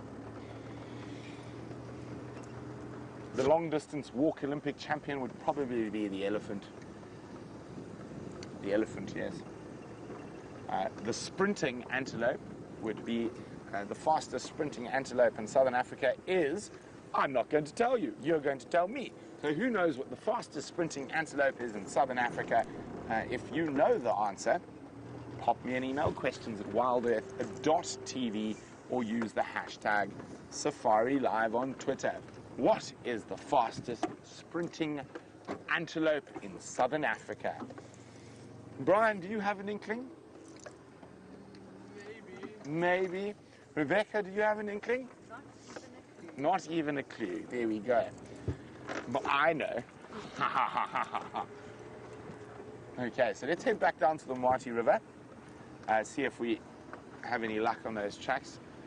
It's nice and reassuring to know Herbie's on them from further back. So it gives us free rein to wander on a longer leash while we're tracking.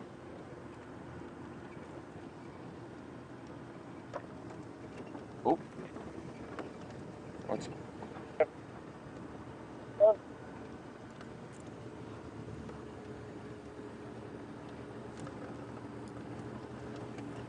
And it sounds like there's been a leopard discovered in Buffalo's Hook. I'm not sure which one it is, so I'll find out. So, just so we know. Tax.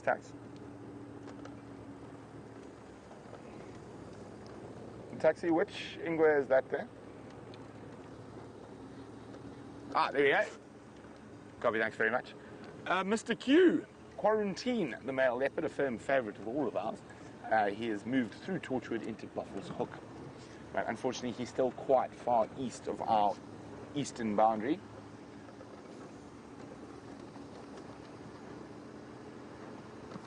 Okay.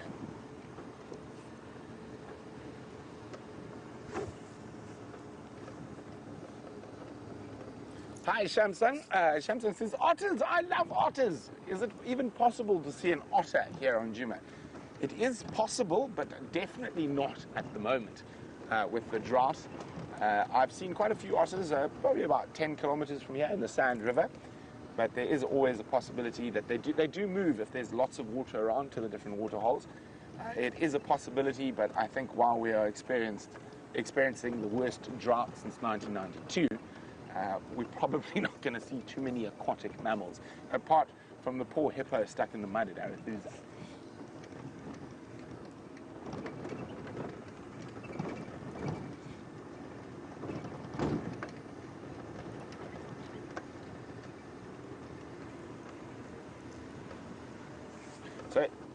So we've got a few guesses in for the fastest antelope in southern Africa. It is not a springbok and it is not an impala. It's actually quite a difficult one, so I'm quite chuffed. I think it's going to get your grey matter churning and burning. I think there's going to be some steam off the brains this morning trying to figure out who is the fastest antelope in southern Africa.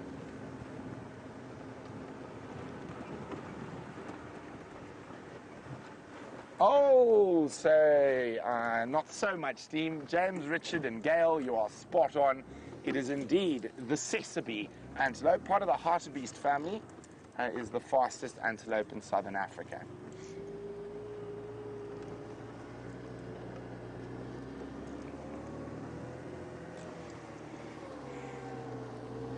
Okay, this is where we had that one set of tracks bolting.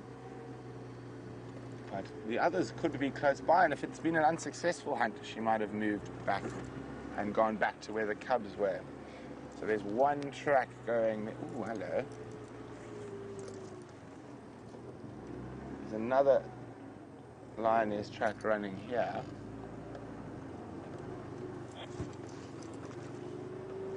Oh, yeah.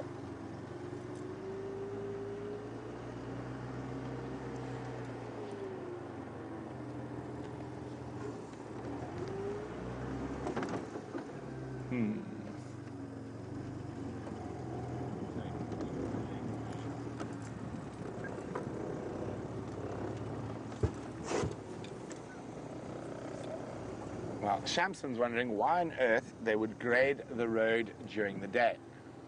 Well, we definitely don't want to do it at night, but it's just one of those things that they have a schedule on road maintenance, and sometimes it just happens to be during game drive time, and you'll probably find you can't really discredit the poor man because he's got about 30 kilometers of that road to do. So if he didn't do it during the day, or if he didn't do it starting early in the morning, he'd be at it all day. And of course it is Saturday, so you can't expect him to work all weekend.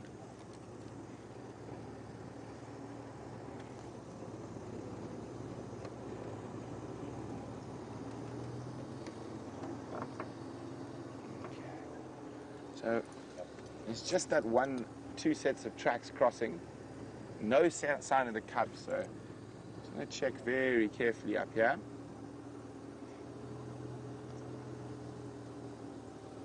Now the go-away birds were making an incredible racket around this area earlier. We couldn't see anything then, but maybe our luck will change now. And we're driving under some beautiful jackalberries. Now one up ahead is in fruit, so many birds taking advantage.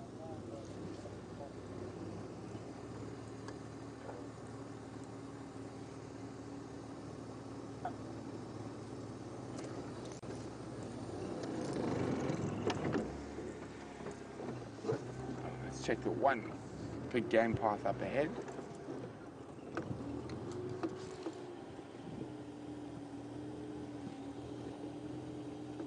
No sign of the Ryons crossing.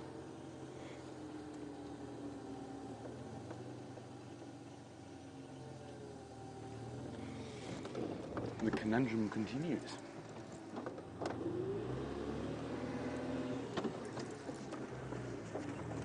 Hopefully Herbie, who's teamed up with William Aubrey's tracker, are having more luck than us.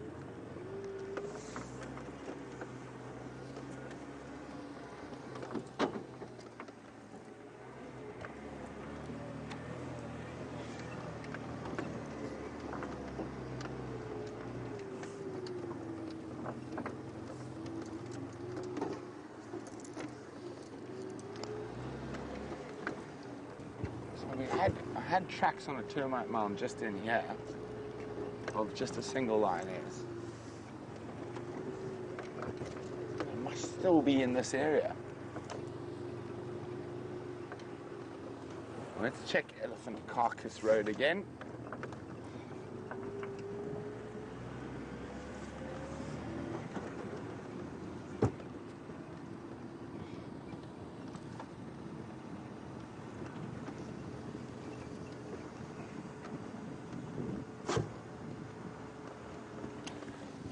Siberia is making a bird request for a three-banded plover or a dikop. Another name for a dikop is, of course, a thick knee. We will keep our eyes open. At the moment, we're not really working in an area that's got water, and both those birds are generally found around water. And the thickney or dickops generally found at night, so quite a difficult one, but if we spot one, we shall certainly show it for you, Siberia.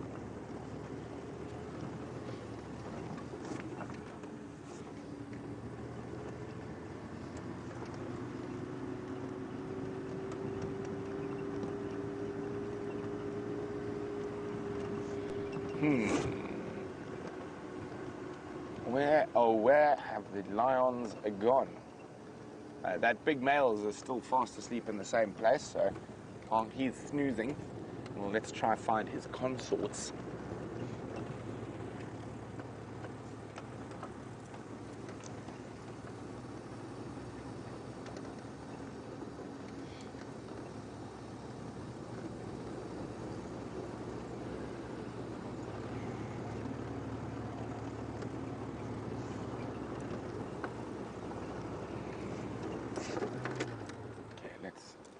Let's try the listening game for a second. What we're hoping to hear is a bark, a snort, or a snarl.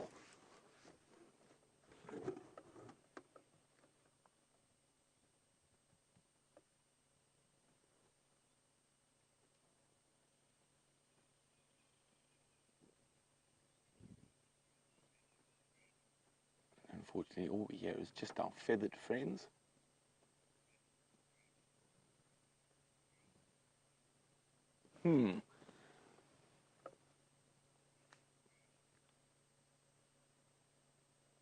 Okay, we'll move on. Just a few birds calling. So while we continue our tracking endeavor of the Styx Pride, wonder where in the world Jamie is. I'm helping with the endeavor of the tracking of the Styx Pride, or at least I'm just bumped into Herbert, who is convinced that the Styx are still somewhere on Djuma, that they haven't crossed, and they definitely haven't crossed south from what we can see. Now, they're somewhere here, hidden away. I'm on the boundary between Djuma and Torchwood, double checking to see if perhaps they didn't come east from where their last tracks were seen.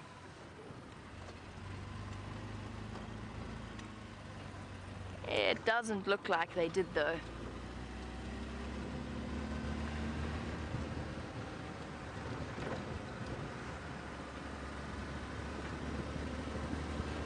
And while Brent was in the Mulwati, looking at tracks and looking to see whether or not they crossed, I'm not sure if he picked up on the fact that the lions are still roaring up a little bit to the north of us. It sounded to me, but I mean, so far away, I wouldn't be able to absolutely confirm it, but it sounded like females to me.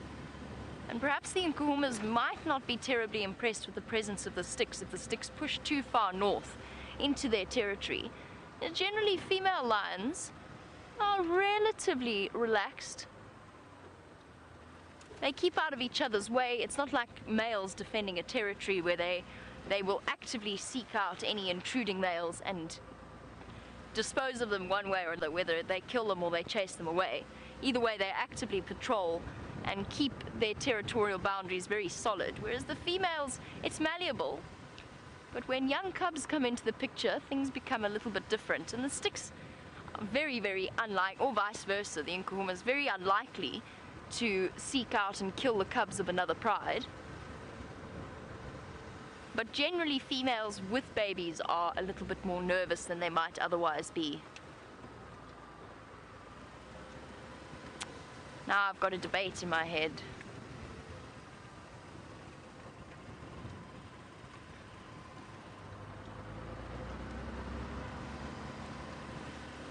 And while we go off in search of the lions, Amber wants to know which of our big cats is the hardest to track. Amber, without a doubt, in my mind, leopards are the hardest one. We're not counting the little cats, so something like a serval or a caracal.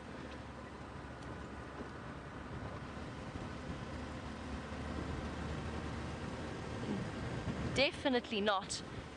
It would definitely be very difficult to be able to track down either serval or caracal, but leopards, in terms of our big cats, leopards are by far the most difficult. They walk with a very light step. They walk in an unpredictable manner. they bob and they weave far more than lions or cheetah do. Cheetah tend to walk a relatively straight line, and they quite often use regular pathways. The difficulty, I think, where the main difficulty lies with cheetah, where perhaps it might be a bit of a grey area, is the fact that they are not necessarily relaxed on foot. So the leopards of the Sabi Sand are famous. They've grown up with vehicles around them. They've become very, very used to the presence of people on foot tracking them and looking for them. And some cheetah, like the two boys that we see on Cheetah Plains, they are far more accustomed to being tracked on foot, so they're used to it and they're relaxed. And cheetah do habituate very quickly. But because they've got such enormous home ranges, you often get cheetah coming in from areas where they haven't seen people before. They've never met people on foot. And they have a tendency, like that skittish male that sometimes comes through here, they have a tendency to then go racing away. It was one of the wonderful things about an area that I worked in. It was a reserve that had very few tourists coming through it and very few vehicles operating on it. It was basically somebody's pet project. A wealthy landowner with a game reserve that he hardly ever visited himself or had anybody come to visit. And what that meant, particularly in that area, it's up in a place, near a place called All Days, which is it was very rural, and you would drive around, and if you saw a cheetah or a leopard, you knew that they were absolutely wild. They may never have encountered people before, or if they had, it was at a long distance. And it happened to me once where I just came upon a female cheetah and her sub-adult cub, and it's the one and only time I've ever been charged by a cheetah. And it's such a disconcerting experience because you're not quite sure. They're not a threat to people, and they're not overtly aggressive creatures at all, but they sort of do this straight-legged bounce forward, and they attempt these intimidating growls, but when you've been growled at by a leopard or a lion, it doesn't quite hack it. Awesome experience though. Really, really interesting to witness. They hiss and spit more than the Harley Davidson sound of a lion that's come tearing out of the bush at you. And then I once, also with cheetah, but it was the weirdest combination of cheetah I've ever seen. Because usually you can get coalitions of male cheetah, up to 7, even 8 individuals have been recorded. But the females are generally solitary unless they've got cubs. In this case, it was a female, 1 sub-adult cub, and 2 males, and then 1 other cheetah. I couldn't have told you what it was. It was such a difficult sighting. But I managed to belly crawl behind a tree, and they were hunting impala around me, and you could hear them contact calling to each other, chirp, chirp. And it goes, hands down, that is my best ever cheetah sighting. And I've had some amazing cheetah sightings, but that one was just, because they were so wild, it was absolutely incredible.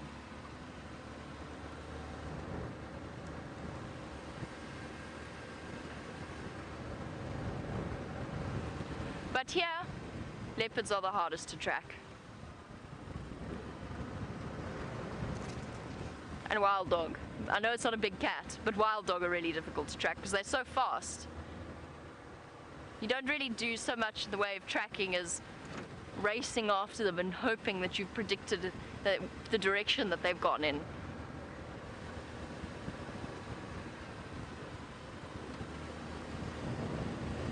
Where are all the animals hiding? Away from all of the lions, I imagine.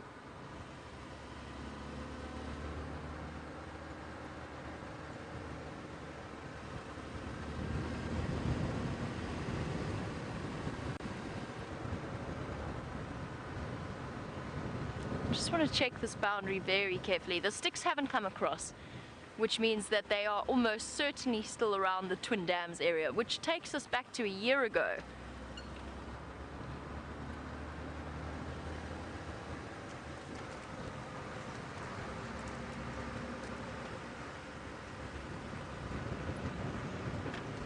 And yes, as I said, it takes it back to a year ago when we had the Styx cubs. The very first sighting of the Styx cubs was at Twin Dams itself. I know, because it was my job interview. and Scott found them when he was out on tracking team. We're so incredibly fortunate to have as many lions as we do wandering about the place. And that is the answer to... Over to Brent, let's see what he's got. A lioness just chased an Inyala right in front of us. I'm trying to keep up with her now. Hold on. Where did they go, Brian? Did you see? Somewhere in here?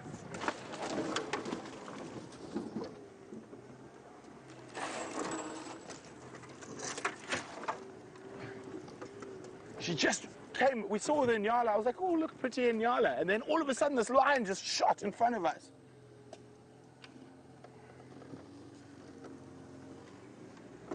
Okay. Let's just listen to see if she's caught it.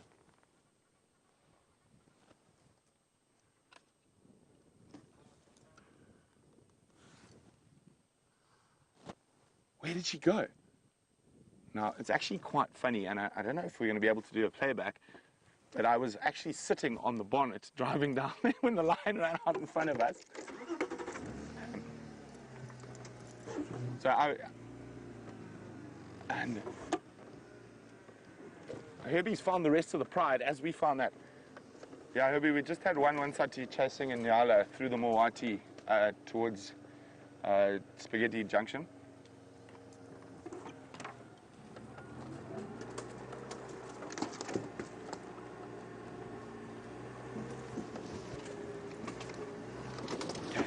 But copy, thanks. I'm going to just try to find this one side. She just chased Inyala through the Moati in front of us.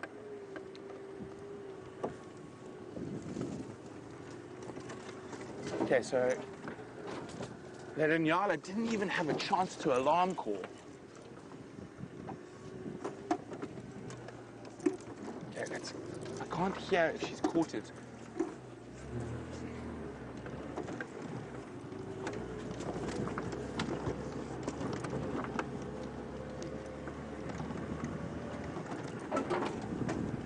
Okay, let's speed around.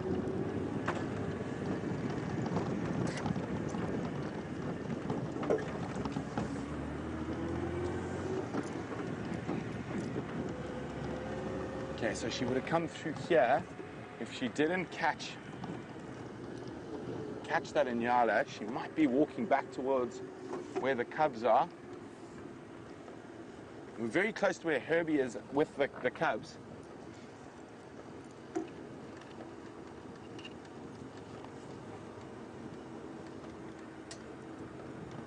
Where could you have gone, lioness? Let's just listen again.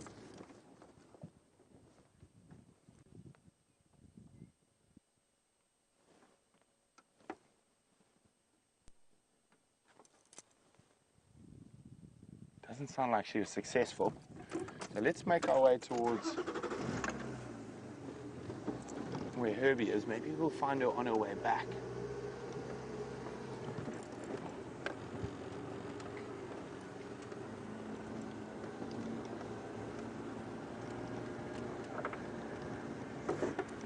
So I only saw one lioness, and she was not far behind that Inyala.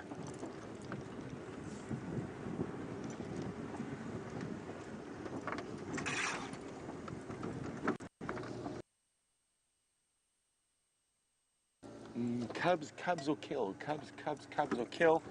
Let's try kill for a little bit longer.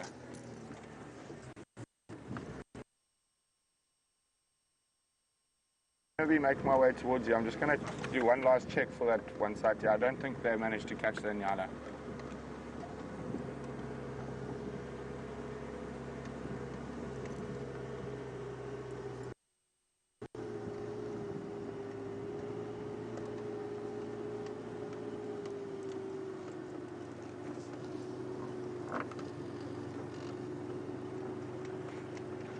So unfortunately, there isn't a recording of me scrambling over the bonnet in a blind panic to try and get into the driver's seat. So this is where it all went down, through here.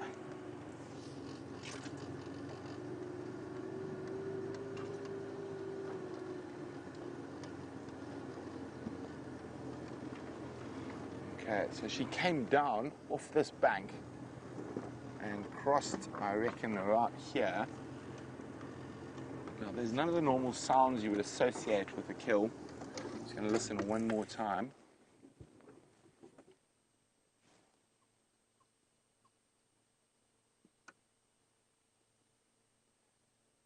No thrashing about, no bleating from the Inyala.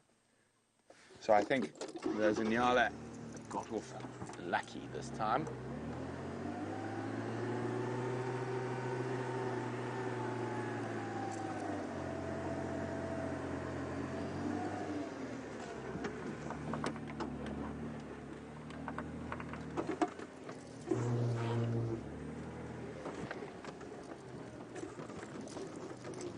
Okay, so if she isn't successful, it is getting warm. She might either lie down or head towards the cubs. So we're going to do that. We're probably about 2-3 minutes away from where the cubs are. So if we can't find her, what I'm hoping is she moves back to the cubs and we get to see that wonderful greeting when a lioness gets back from either an unsuccessful or successful. As we know, those little sticks guys are absolutely special. Not the best looking lion cubs, but they are very active lion cubs.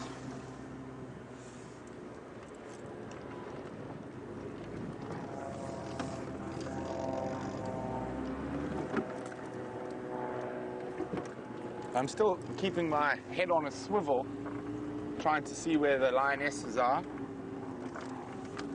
Ah, I see Herbie. Oh, I see cubs running. Lots of them.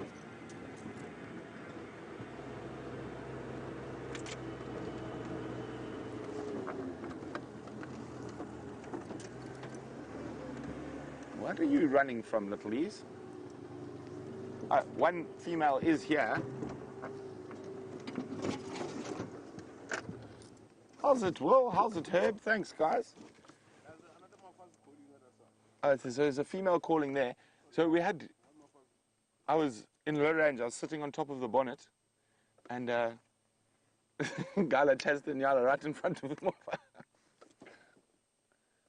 So there's a female calling the cubs. They're all jogging down there. So we're going to try and find a spot to keep up with them.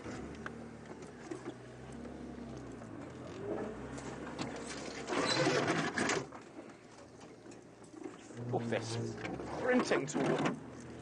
So let's try and keep up with them.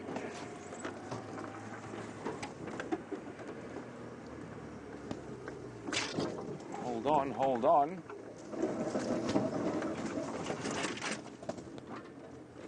Of course, they are choosing an interesting off-roading experience.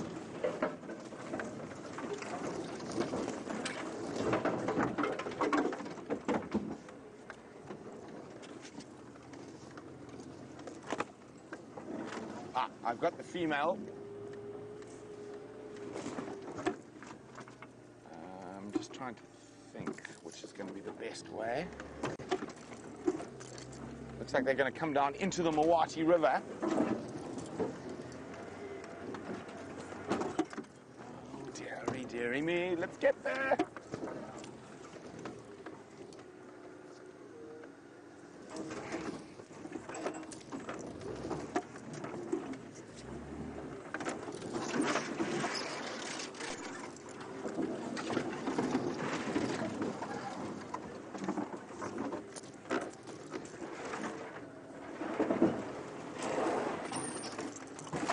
Sorry, Brian.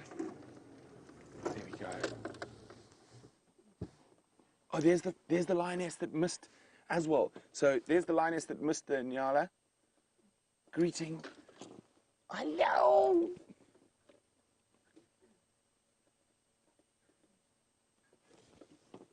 Okay, let's get a bit closer.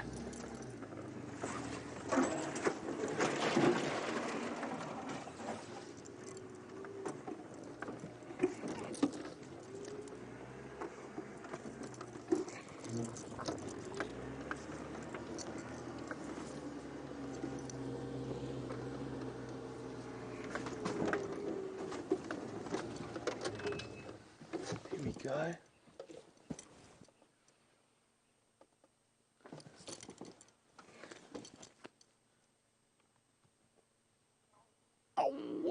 the noise they make.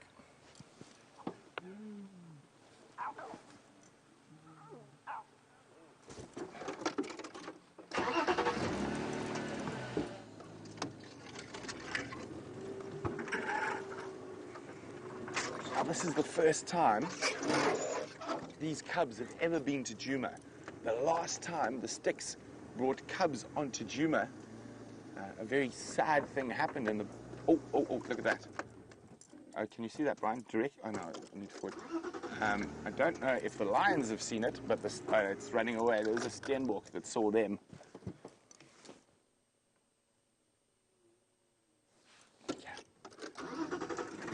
I think they look like they might settle down. There's a bit of shade up ahead.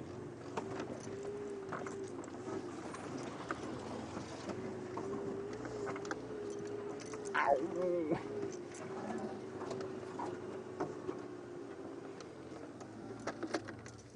They are looking quite hungry. Oh, this radio is... Sorry about that. It seems like I'm having a bit of a radio problem. It won't go through secret comms. I'll turn them off.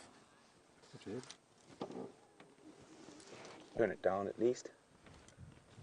Hello, cubbies.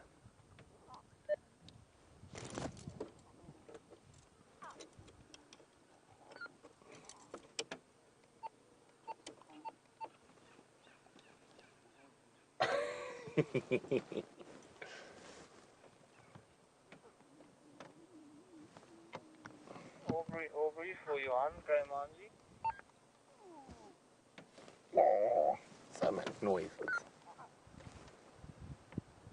They're all looking quite hungry, the females and the cubs. There's one female still behind us somewhere.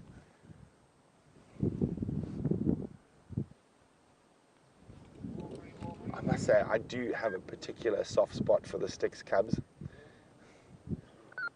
They just have a lot of character.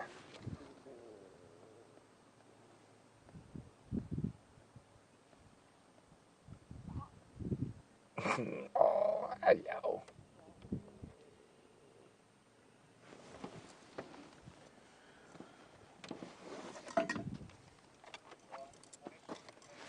Well, we've got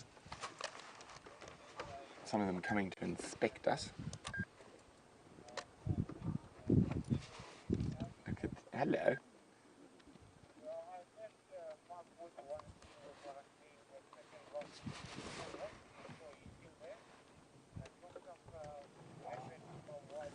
He's coming around to have a look at us.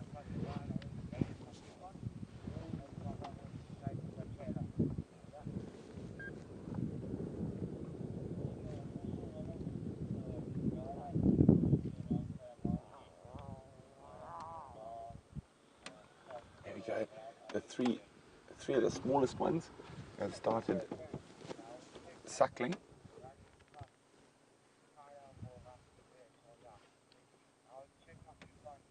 I do need to be on the radio for a second.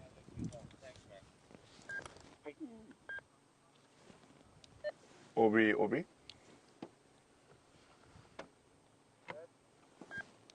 Orbs, from where, that you're on Mumba Road, from where you are now, come straight south on that elephant path.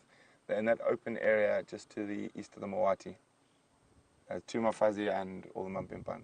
Look at this, he's right in front of us. So close. Came to inspect.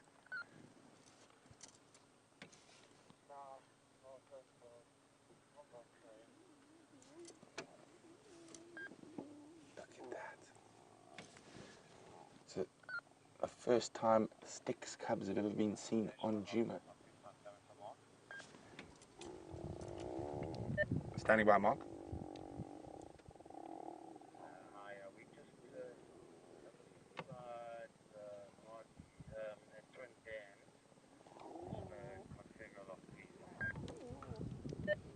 Mark, come onto Mumba Road, and basically just after you come onto the drainage system, there's a large elephant path that heads south. We're out in the clearings to the east of the Moati, but you can't access from the Moati. The bank's too steep. You have to come from Mumba. Look at that. And from Herbie, you come straight south.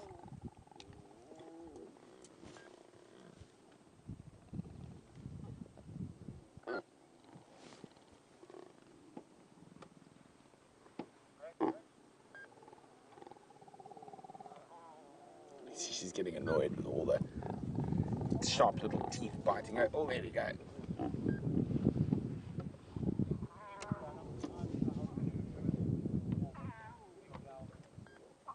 Isn't that just too special?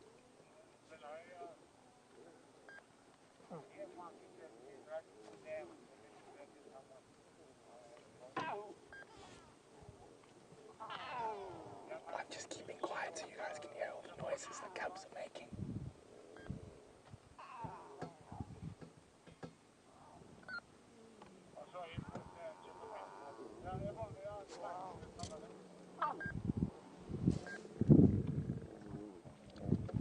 Looks like they're on the move again.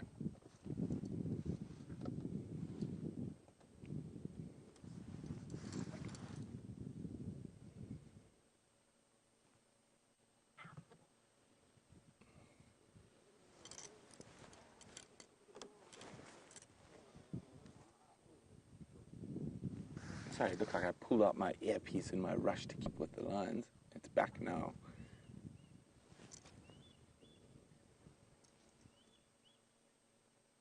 Oh, Jamie's got an incredible little creature she's been searching for. We're going to stick with the lines, but we'll be back shortly. Yay! We've got our owls to show you. I've been trying to get these guys on camera for what feels like forever. In reality, it's only been a couple of days where we had them, but we didn't have any signal here on Buffelshoek Cutline. This owl is in exactly the same position as when I last saw him, looking very grumpy, with those false ear tufts sticking out of his head and desperately trying to weather the wind. Look at them, aren't they just well, this one, isn't it absolutely beautiful? They are so stunning. This is definitely one to add to your bird list. A white-faced owl, not one that we see all that often. A very, very strange-looking creature. There's actually two of them that are on this thing. Look at this. Oh, this camera provides us with such awesome views, from the talons to the streaks down the chest. Aren't they just beautiful?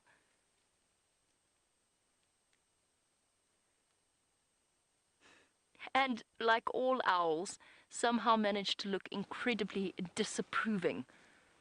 They really do have such disapproving faces. Can you see the second one there, Jandre, from where you are? You can. Awesome. I just want to show you the second one. They're sitting in exactly the same spot. Look at that. Do you see what I was saying the other day when I said they look like caricatures of owls, or like sort of artistic impressions? He's tall and skinny, this one is. Like the sort of owl that you would see painted on the side of a mug, with those absurd tufts of feathers that are false ears. It's absolutely awesome. So cool. Well, I didn't want to take you away from those lion cubs for too long, but I did just want to show you the triumph of the owl search and the fact that we've finally been successful, and we should hopefully be able to watch these owls in future. But with that, let's head back over to Brent. So, just listen to the noises these guys make.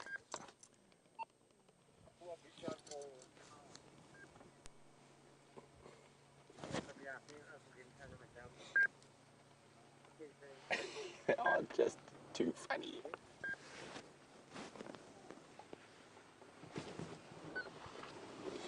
And they're right in front of the car.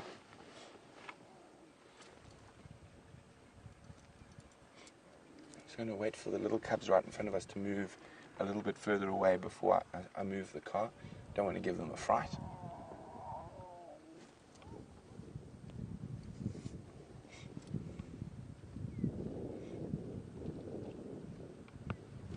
Okay.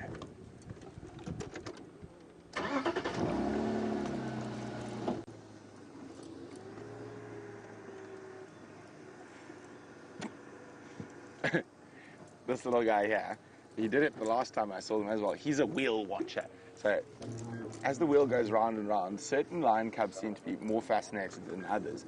And you can see just watching the wheels.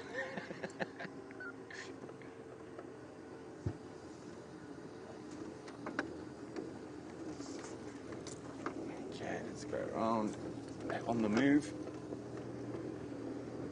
Heading back towards where we saw Herbie with the single lioness.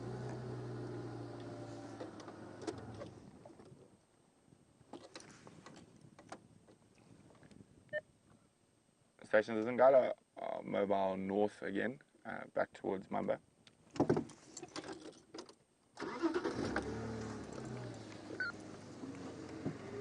As you can see the large torchwood tree to the south of Mamba. They're heading straight towards that torchwood.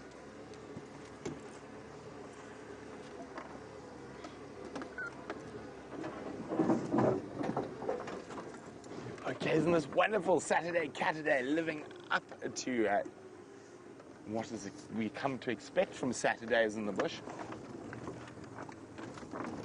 Okay.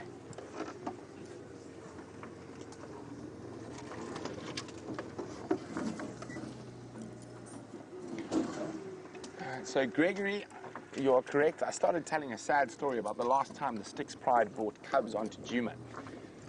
It was, when was it, about June or July last year. They had 3 little cubs, and what happened was that the Birmingham boys were busy taking over from the Matimba males, and they killed those cubs. Of course, there's more than likely that these cubs are fathered by Birminghams, so they're safe. The biggest threat to these cubs about being in this area is actually the Nkuhuma females. Well, all 3 lionesses are here now.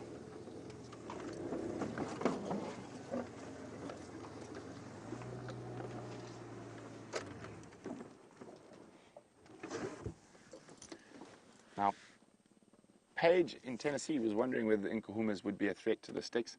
They would, as much as male lions fight with other male lions, and even though the Birminghams are dominant over both the prides, female lions will defend their territory against other female lions. And I think they're probably going to settle in this area for the day. Having a quick drink. Oh, wonderful for this sunset safari. There are going to be lions all about, males and females and babies.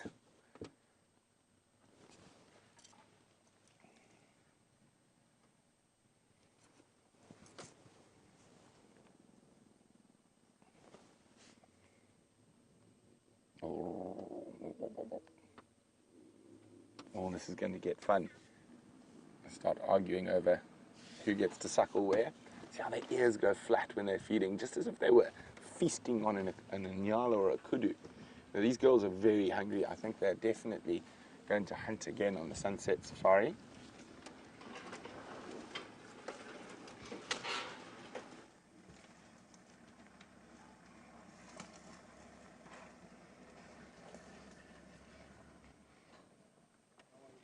How's it, Abel? There we go. Oh, thirsty little guys. Now, as I said, the females look quite hungry, and we did see one chasing in a nyala earlier.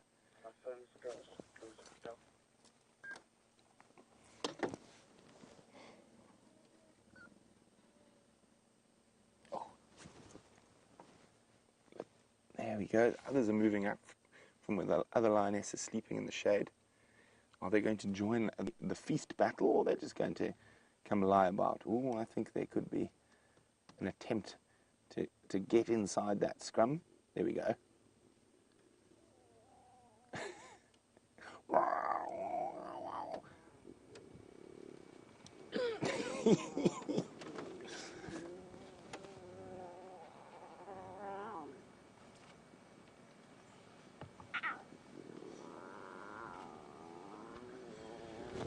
Brenda is saying it seems like the Styx lionesses are more mobile the warmer part of the day. Or is it just perception? I think it's perception. It just happens to be when we find them towards the end of drive and they are mobile. But as I said, I think they're going to go flat cat for now, unless something happens to stumble into them during the day. She's starting to snarl.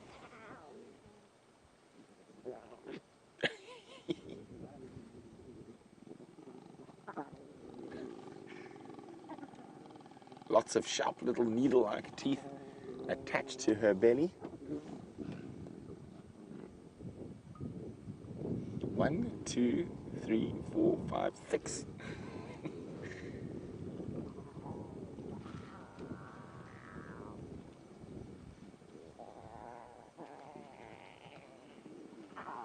And one just looking for a hug. There we go. Got it. You got it. Got its hug.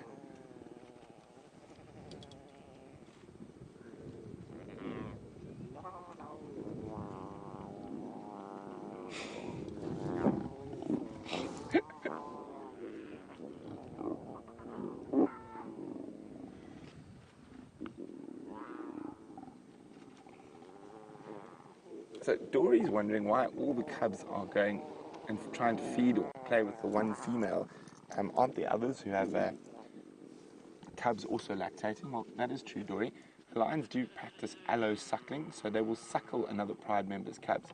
But I think in this case, it's my cousin or my brother is there, so that must be the one I want. So competition, and of course that'll carry on when they get older into feeding at the kills as well.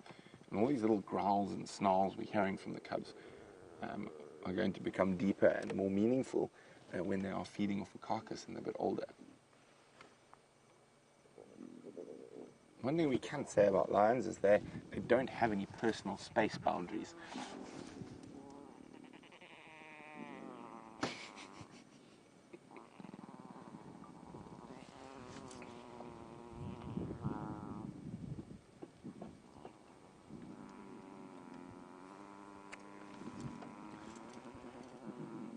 I'm just going to move forward a little bit so the other vehicle behind us can also move forward and get a nice view.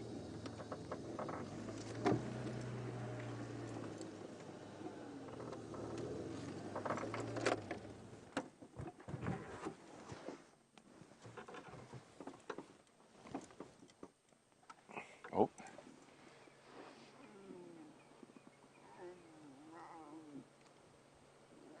Oh, no, not going to get involved.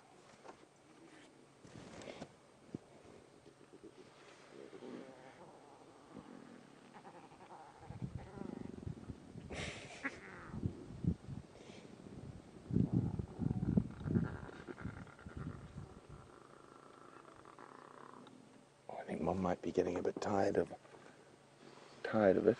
She does have that sort of disgruntled mother look about her at the moment. Oh, these children. Oh. I think possibly the way the directors feel about the presenters from time to time.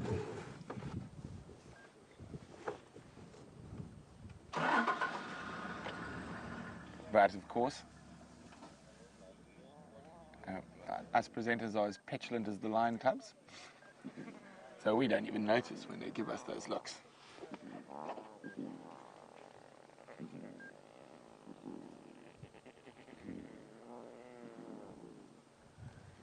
Now Geraldine's just taken it too far. Now she's just being rude. She says we look scratchy and itchy like the lion cubs as well. I think we're going to have to organise a non-venomous snake in Geraldine's bed at some point this summer.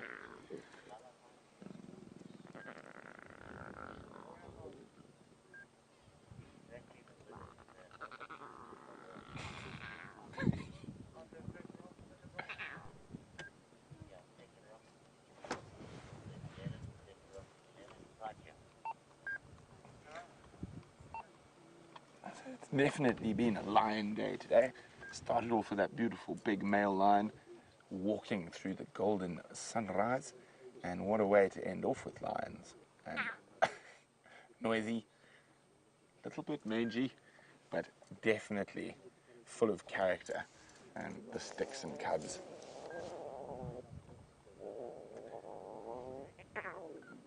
So you could almost, if we had to draw a comparison, you could almost say that the Nkahuma cubs are the sort of picture-perfect postcard lion cubs from from the right side of the tracks. The Styx cubs look like they might be from the wrong side of the tracks.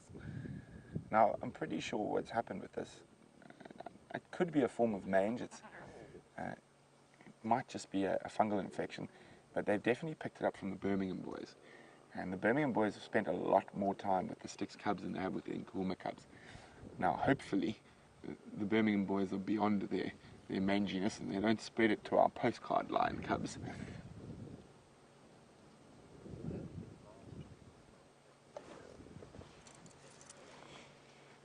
So I noticed that the Styx females also have it along their belly, and as I said, from the Birmingham boys, and I think that's passed on to the cubs. But apart from just looking a little bit scruffy, they seem to be in good condition and playful and noisy, and there's no obvious signs that they are very, very ill. I think it's just more of an irritation.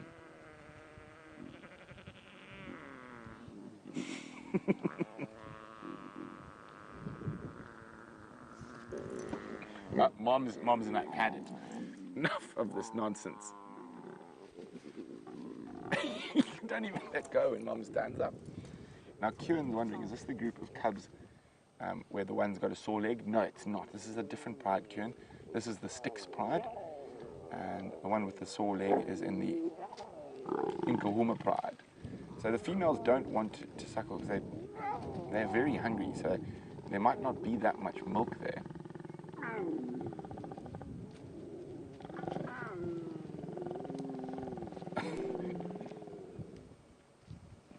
They've actually moved closer to us. Isn't this incredible?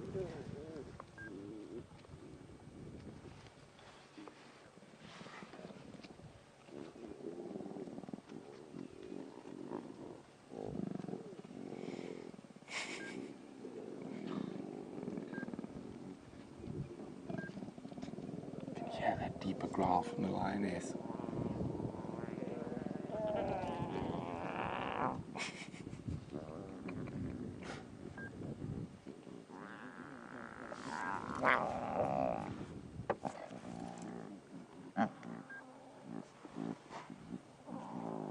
I'm just going to keep really quiet so you can hear these incredible sounds.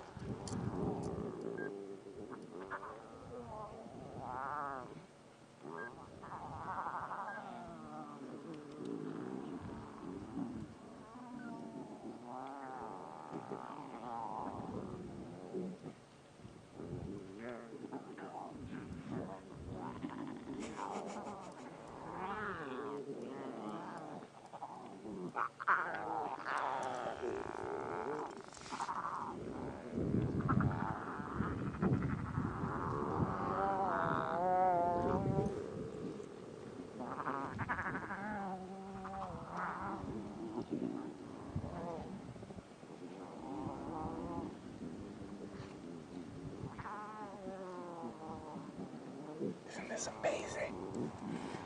It's just almost incredible sounds.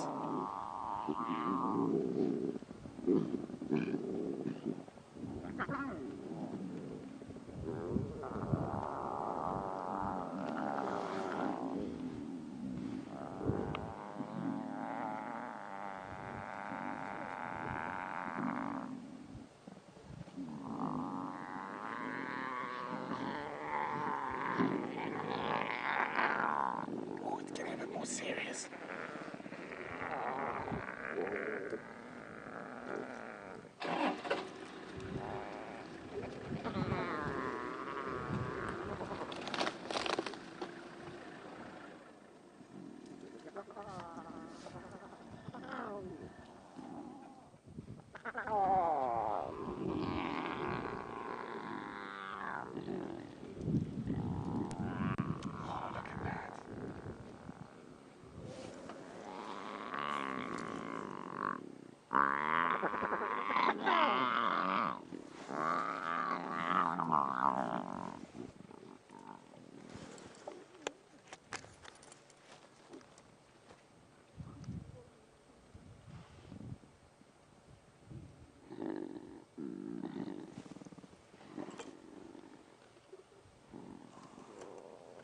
Sometimes it's It's much better than to talk. Just let the animals do the talking for you.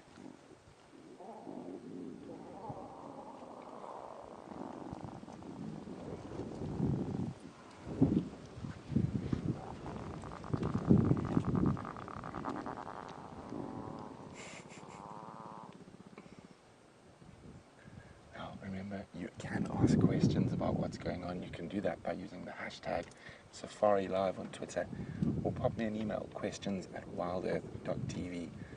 But for now, I'm going to let the lions do the talking for me.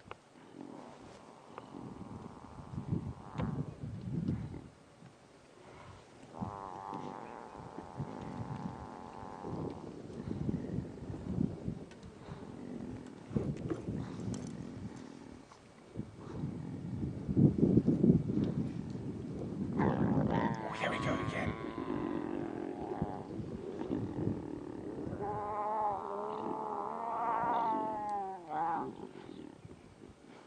So Joanne's wondering how they're all able to feed. There's not enough teats. Some of them are just lying there and irritating their siblings or cousins. The deep growling, those are the ones feeding. And as soon as another one tries to push in, like that's happening right now, it's trying to force the hand. Can't get its head in.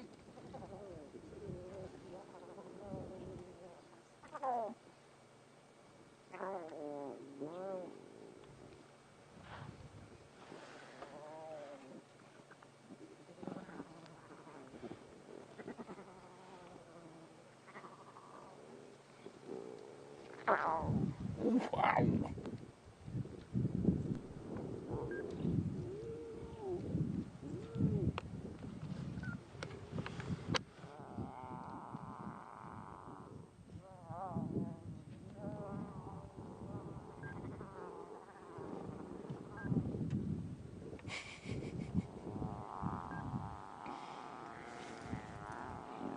So there we go, we got a couple just sleeping off to the side there.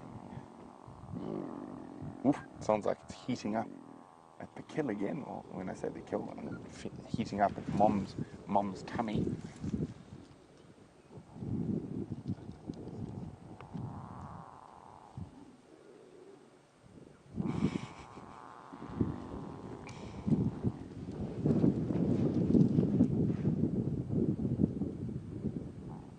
Isn't this absolutely spectacular?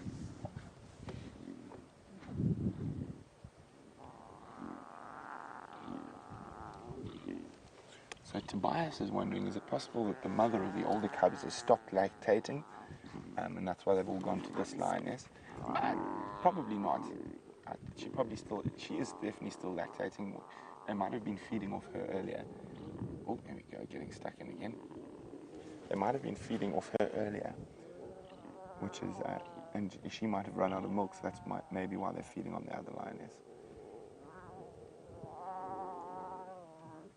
Well, you know, Mom taking the opportunity to give one a good cleaning.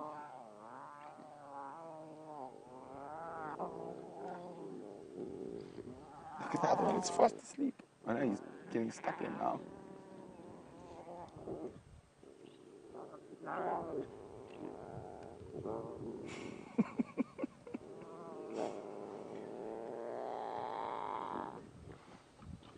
Wow. No, I think out of the animals out in the bush, lionesses have the most motherly patience to deal with a scrum of little ones all feeding at the same time.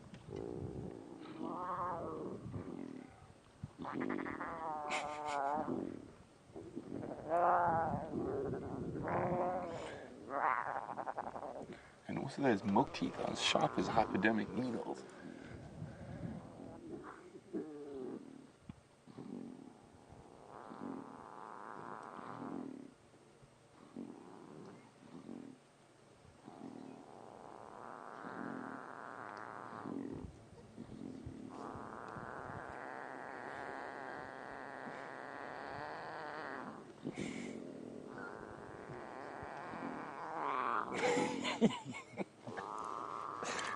It's one of those sounds you think you get tired of, but it's something I never get tired of. The sound of little lion cubs growling at each other.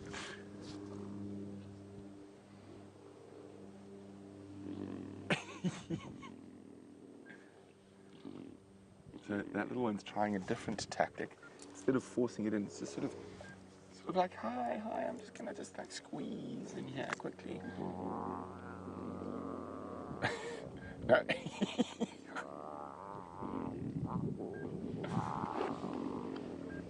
My turn, about me.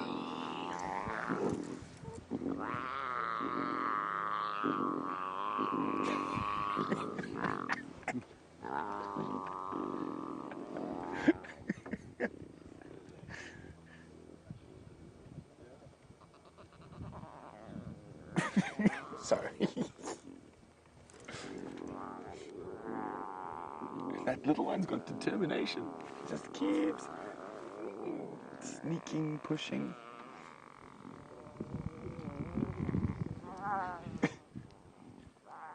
And Mom's gonna get over it quickly. Oh, isn't that beautiful? Look at the light in her eyes.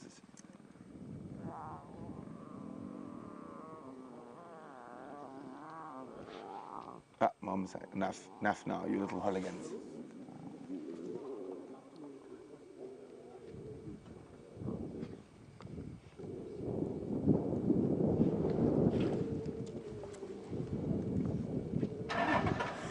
Okay, well, Mom finds a different spot to lie down. Let's go see what Jamie's up to.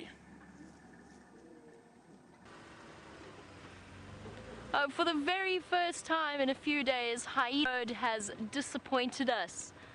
There's absolutely nothing happening on Hyena Road, which is not something we could have said over the last few days, where we've had lions galore. Ah, Jandre says there's some water back to show you. Far away. So there is something happening on Hyena Road. It's just, yeah, got it? It's just some water back. Very far away. Very well spotted, Jandre. And an impala as well. Okay. Yes, definitely. I say today that the white-faced owls were by far the highlight of my drive. Because otherwise, nothing really has gone exactly according to plan, which is just the way of things out here. Sometimes it does, sometimes it doesn't, and sometimes you get an extraordinary surprise, and other times you get some waterbuck very far away behind some trees. It's just the way of things out here. It's quite alright, Jandre, it's not your fault. You tried. Jandre tried valiantly in that particular regard, but unfortunately. Yeah, perhaps that's exactly what Jandre should do. He should be mean to Hyena Road again. Because that's how we got well, that's when we got the lion hunt. On Saturday. Oh, that was a week ago already. Time flies when you're having fun out here in the African bush. There is a very, very large pothole here. Very large.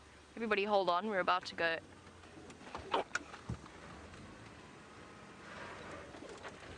Oh! And now we're through the pothole, and it's time. That mud smells terrible. Oh my word.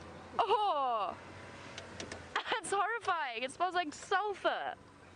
It smells like rotten egg. Anyway, on that beautiful note, it's time for us to say goodbye. You got that, Jandre? Oh my word. It is time for us to say goodbye. So a big thank you to Jandre for all of his wonderful camera work, as well as to Jerry and Kirsty in Final Control. I keep getting a whiff of it. I'm trying not to gag, which is, you must know it's bad for me to be in that situation. Big thank you to all of you for joining us. I'm sorry to end off on such a pungent note.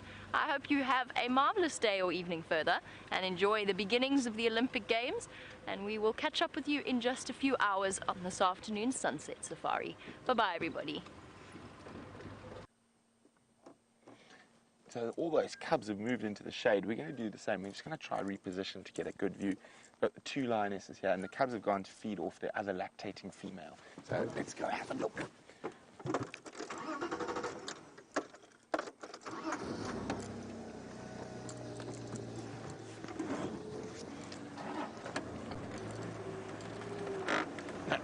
short, we're easier. We can move around in this car quite easily. There we go. So what a cat day it's been so far. We've had a big male Birmingham, and now Sticks all their little bundles of scraggly joy.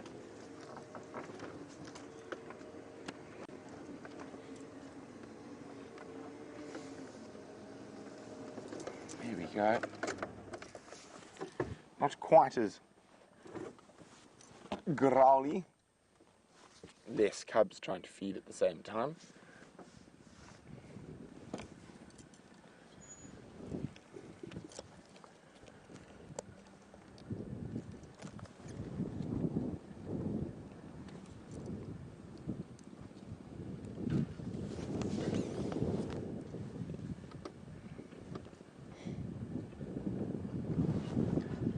So Anna-Marie is wondering, will the manginess ever go away on these cubs? I think it might. And we've watched the Birminghams and the Sticks Lionesses. They go through bouts of serious manginess and then they look a bit better. I think it probably will go away. And as I said, it doesn't, if it's proper sarcoptic mange, you see a really big dip in condition as well, which we're not seeing here. They just don't look so nice. Don't look as fluffy and as pretty as the Nkumas. I'm moving forward again a little bit.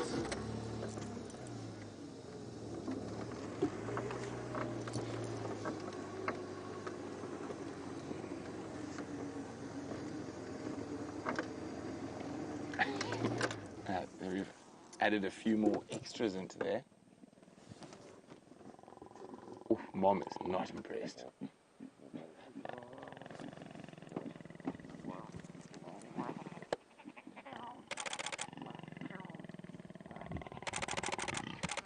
Oh, get off me, you little horrors.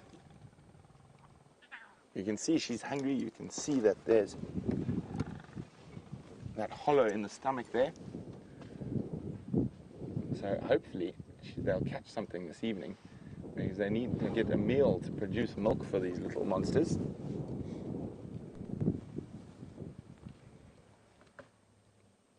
I think. Oh.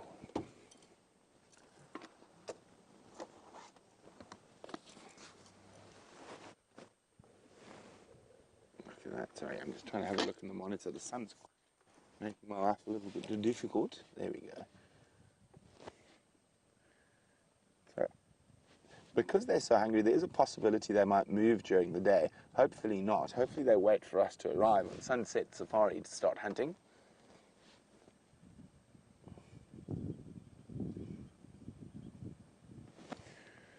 Now that particular one on the right there, I think he looks like the naughtiest.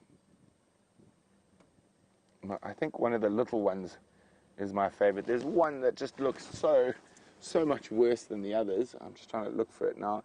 Look, the most damage to its ears, got bald spots on its elbows. There's that one, yes, there we go. I don't know, there's something very appealing about the scruffiness of that one. I think that's my favorite. Bye-bye, Scruffy. But what a wonderful sunrise safari it's been, full of the lions of the northern Sabi Sands. Unfortunately, no Nkuhumas, but lots of Sticks and a single Birmingham.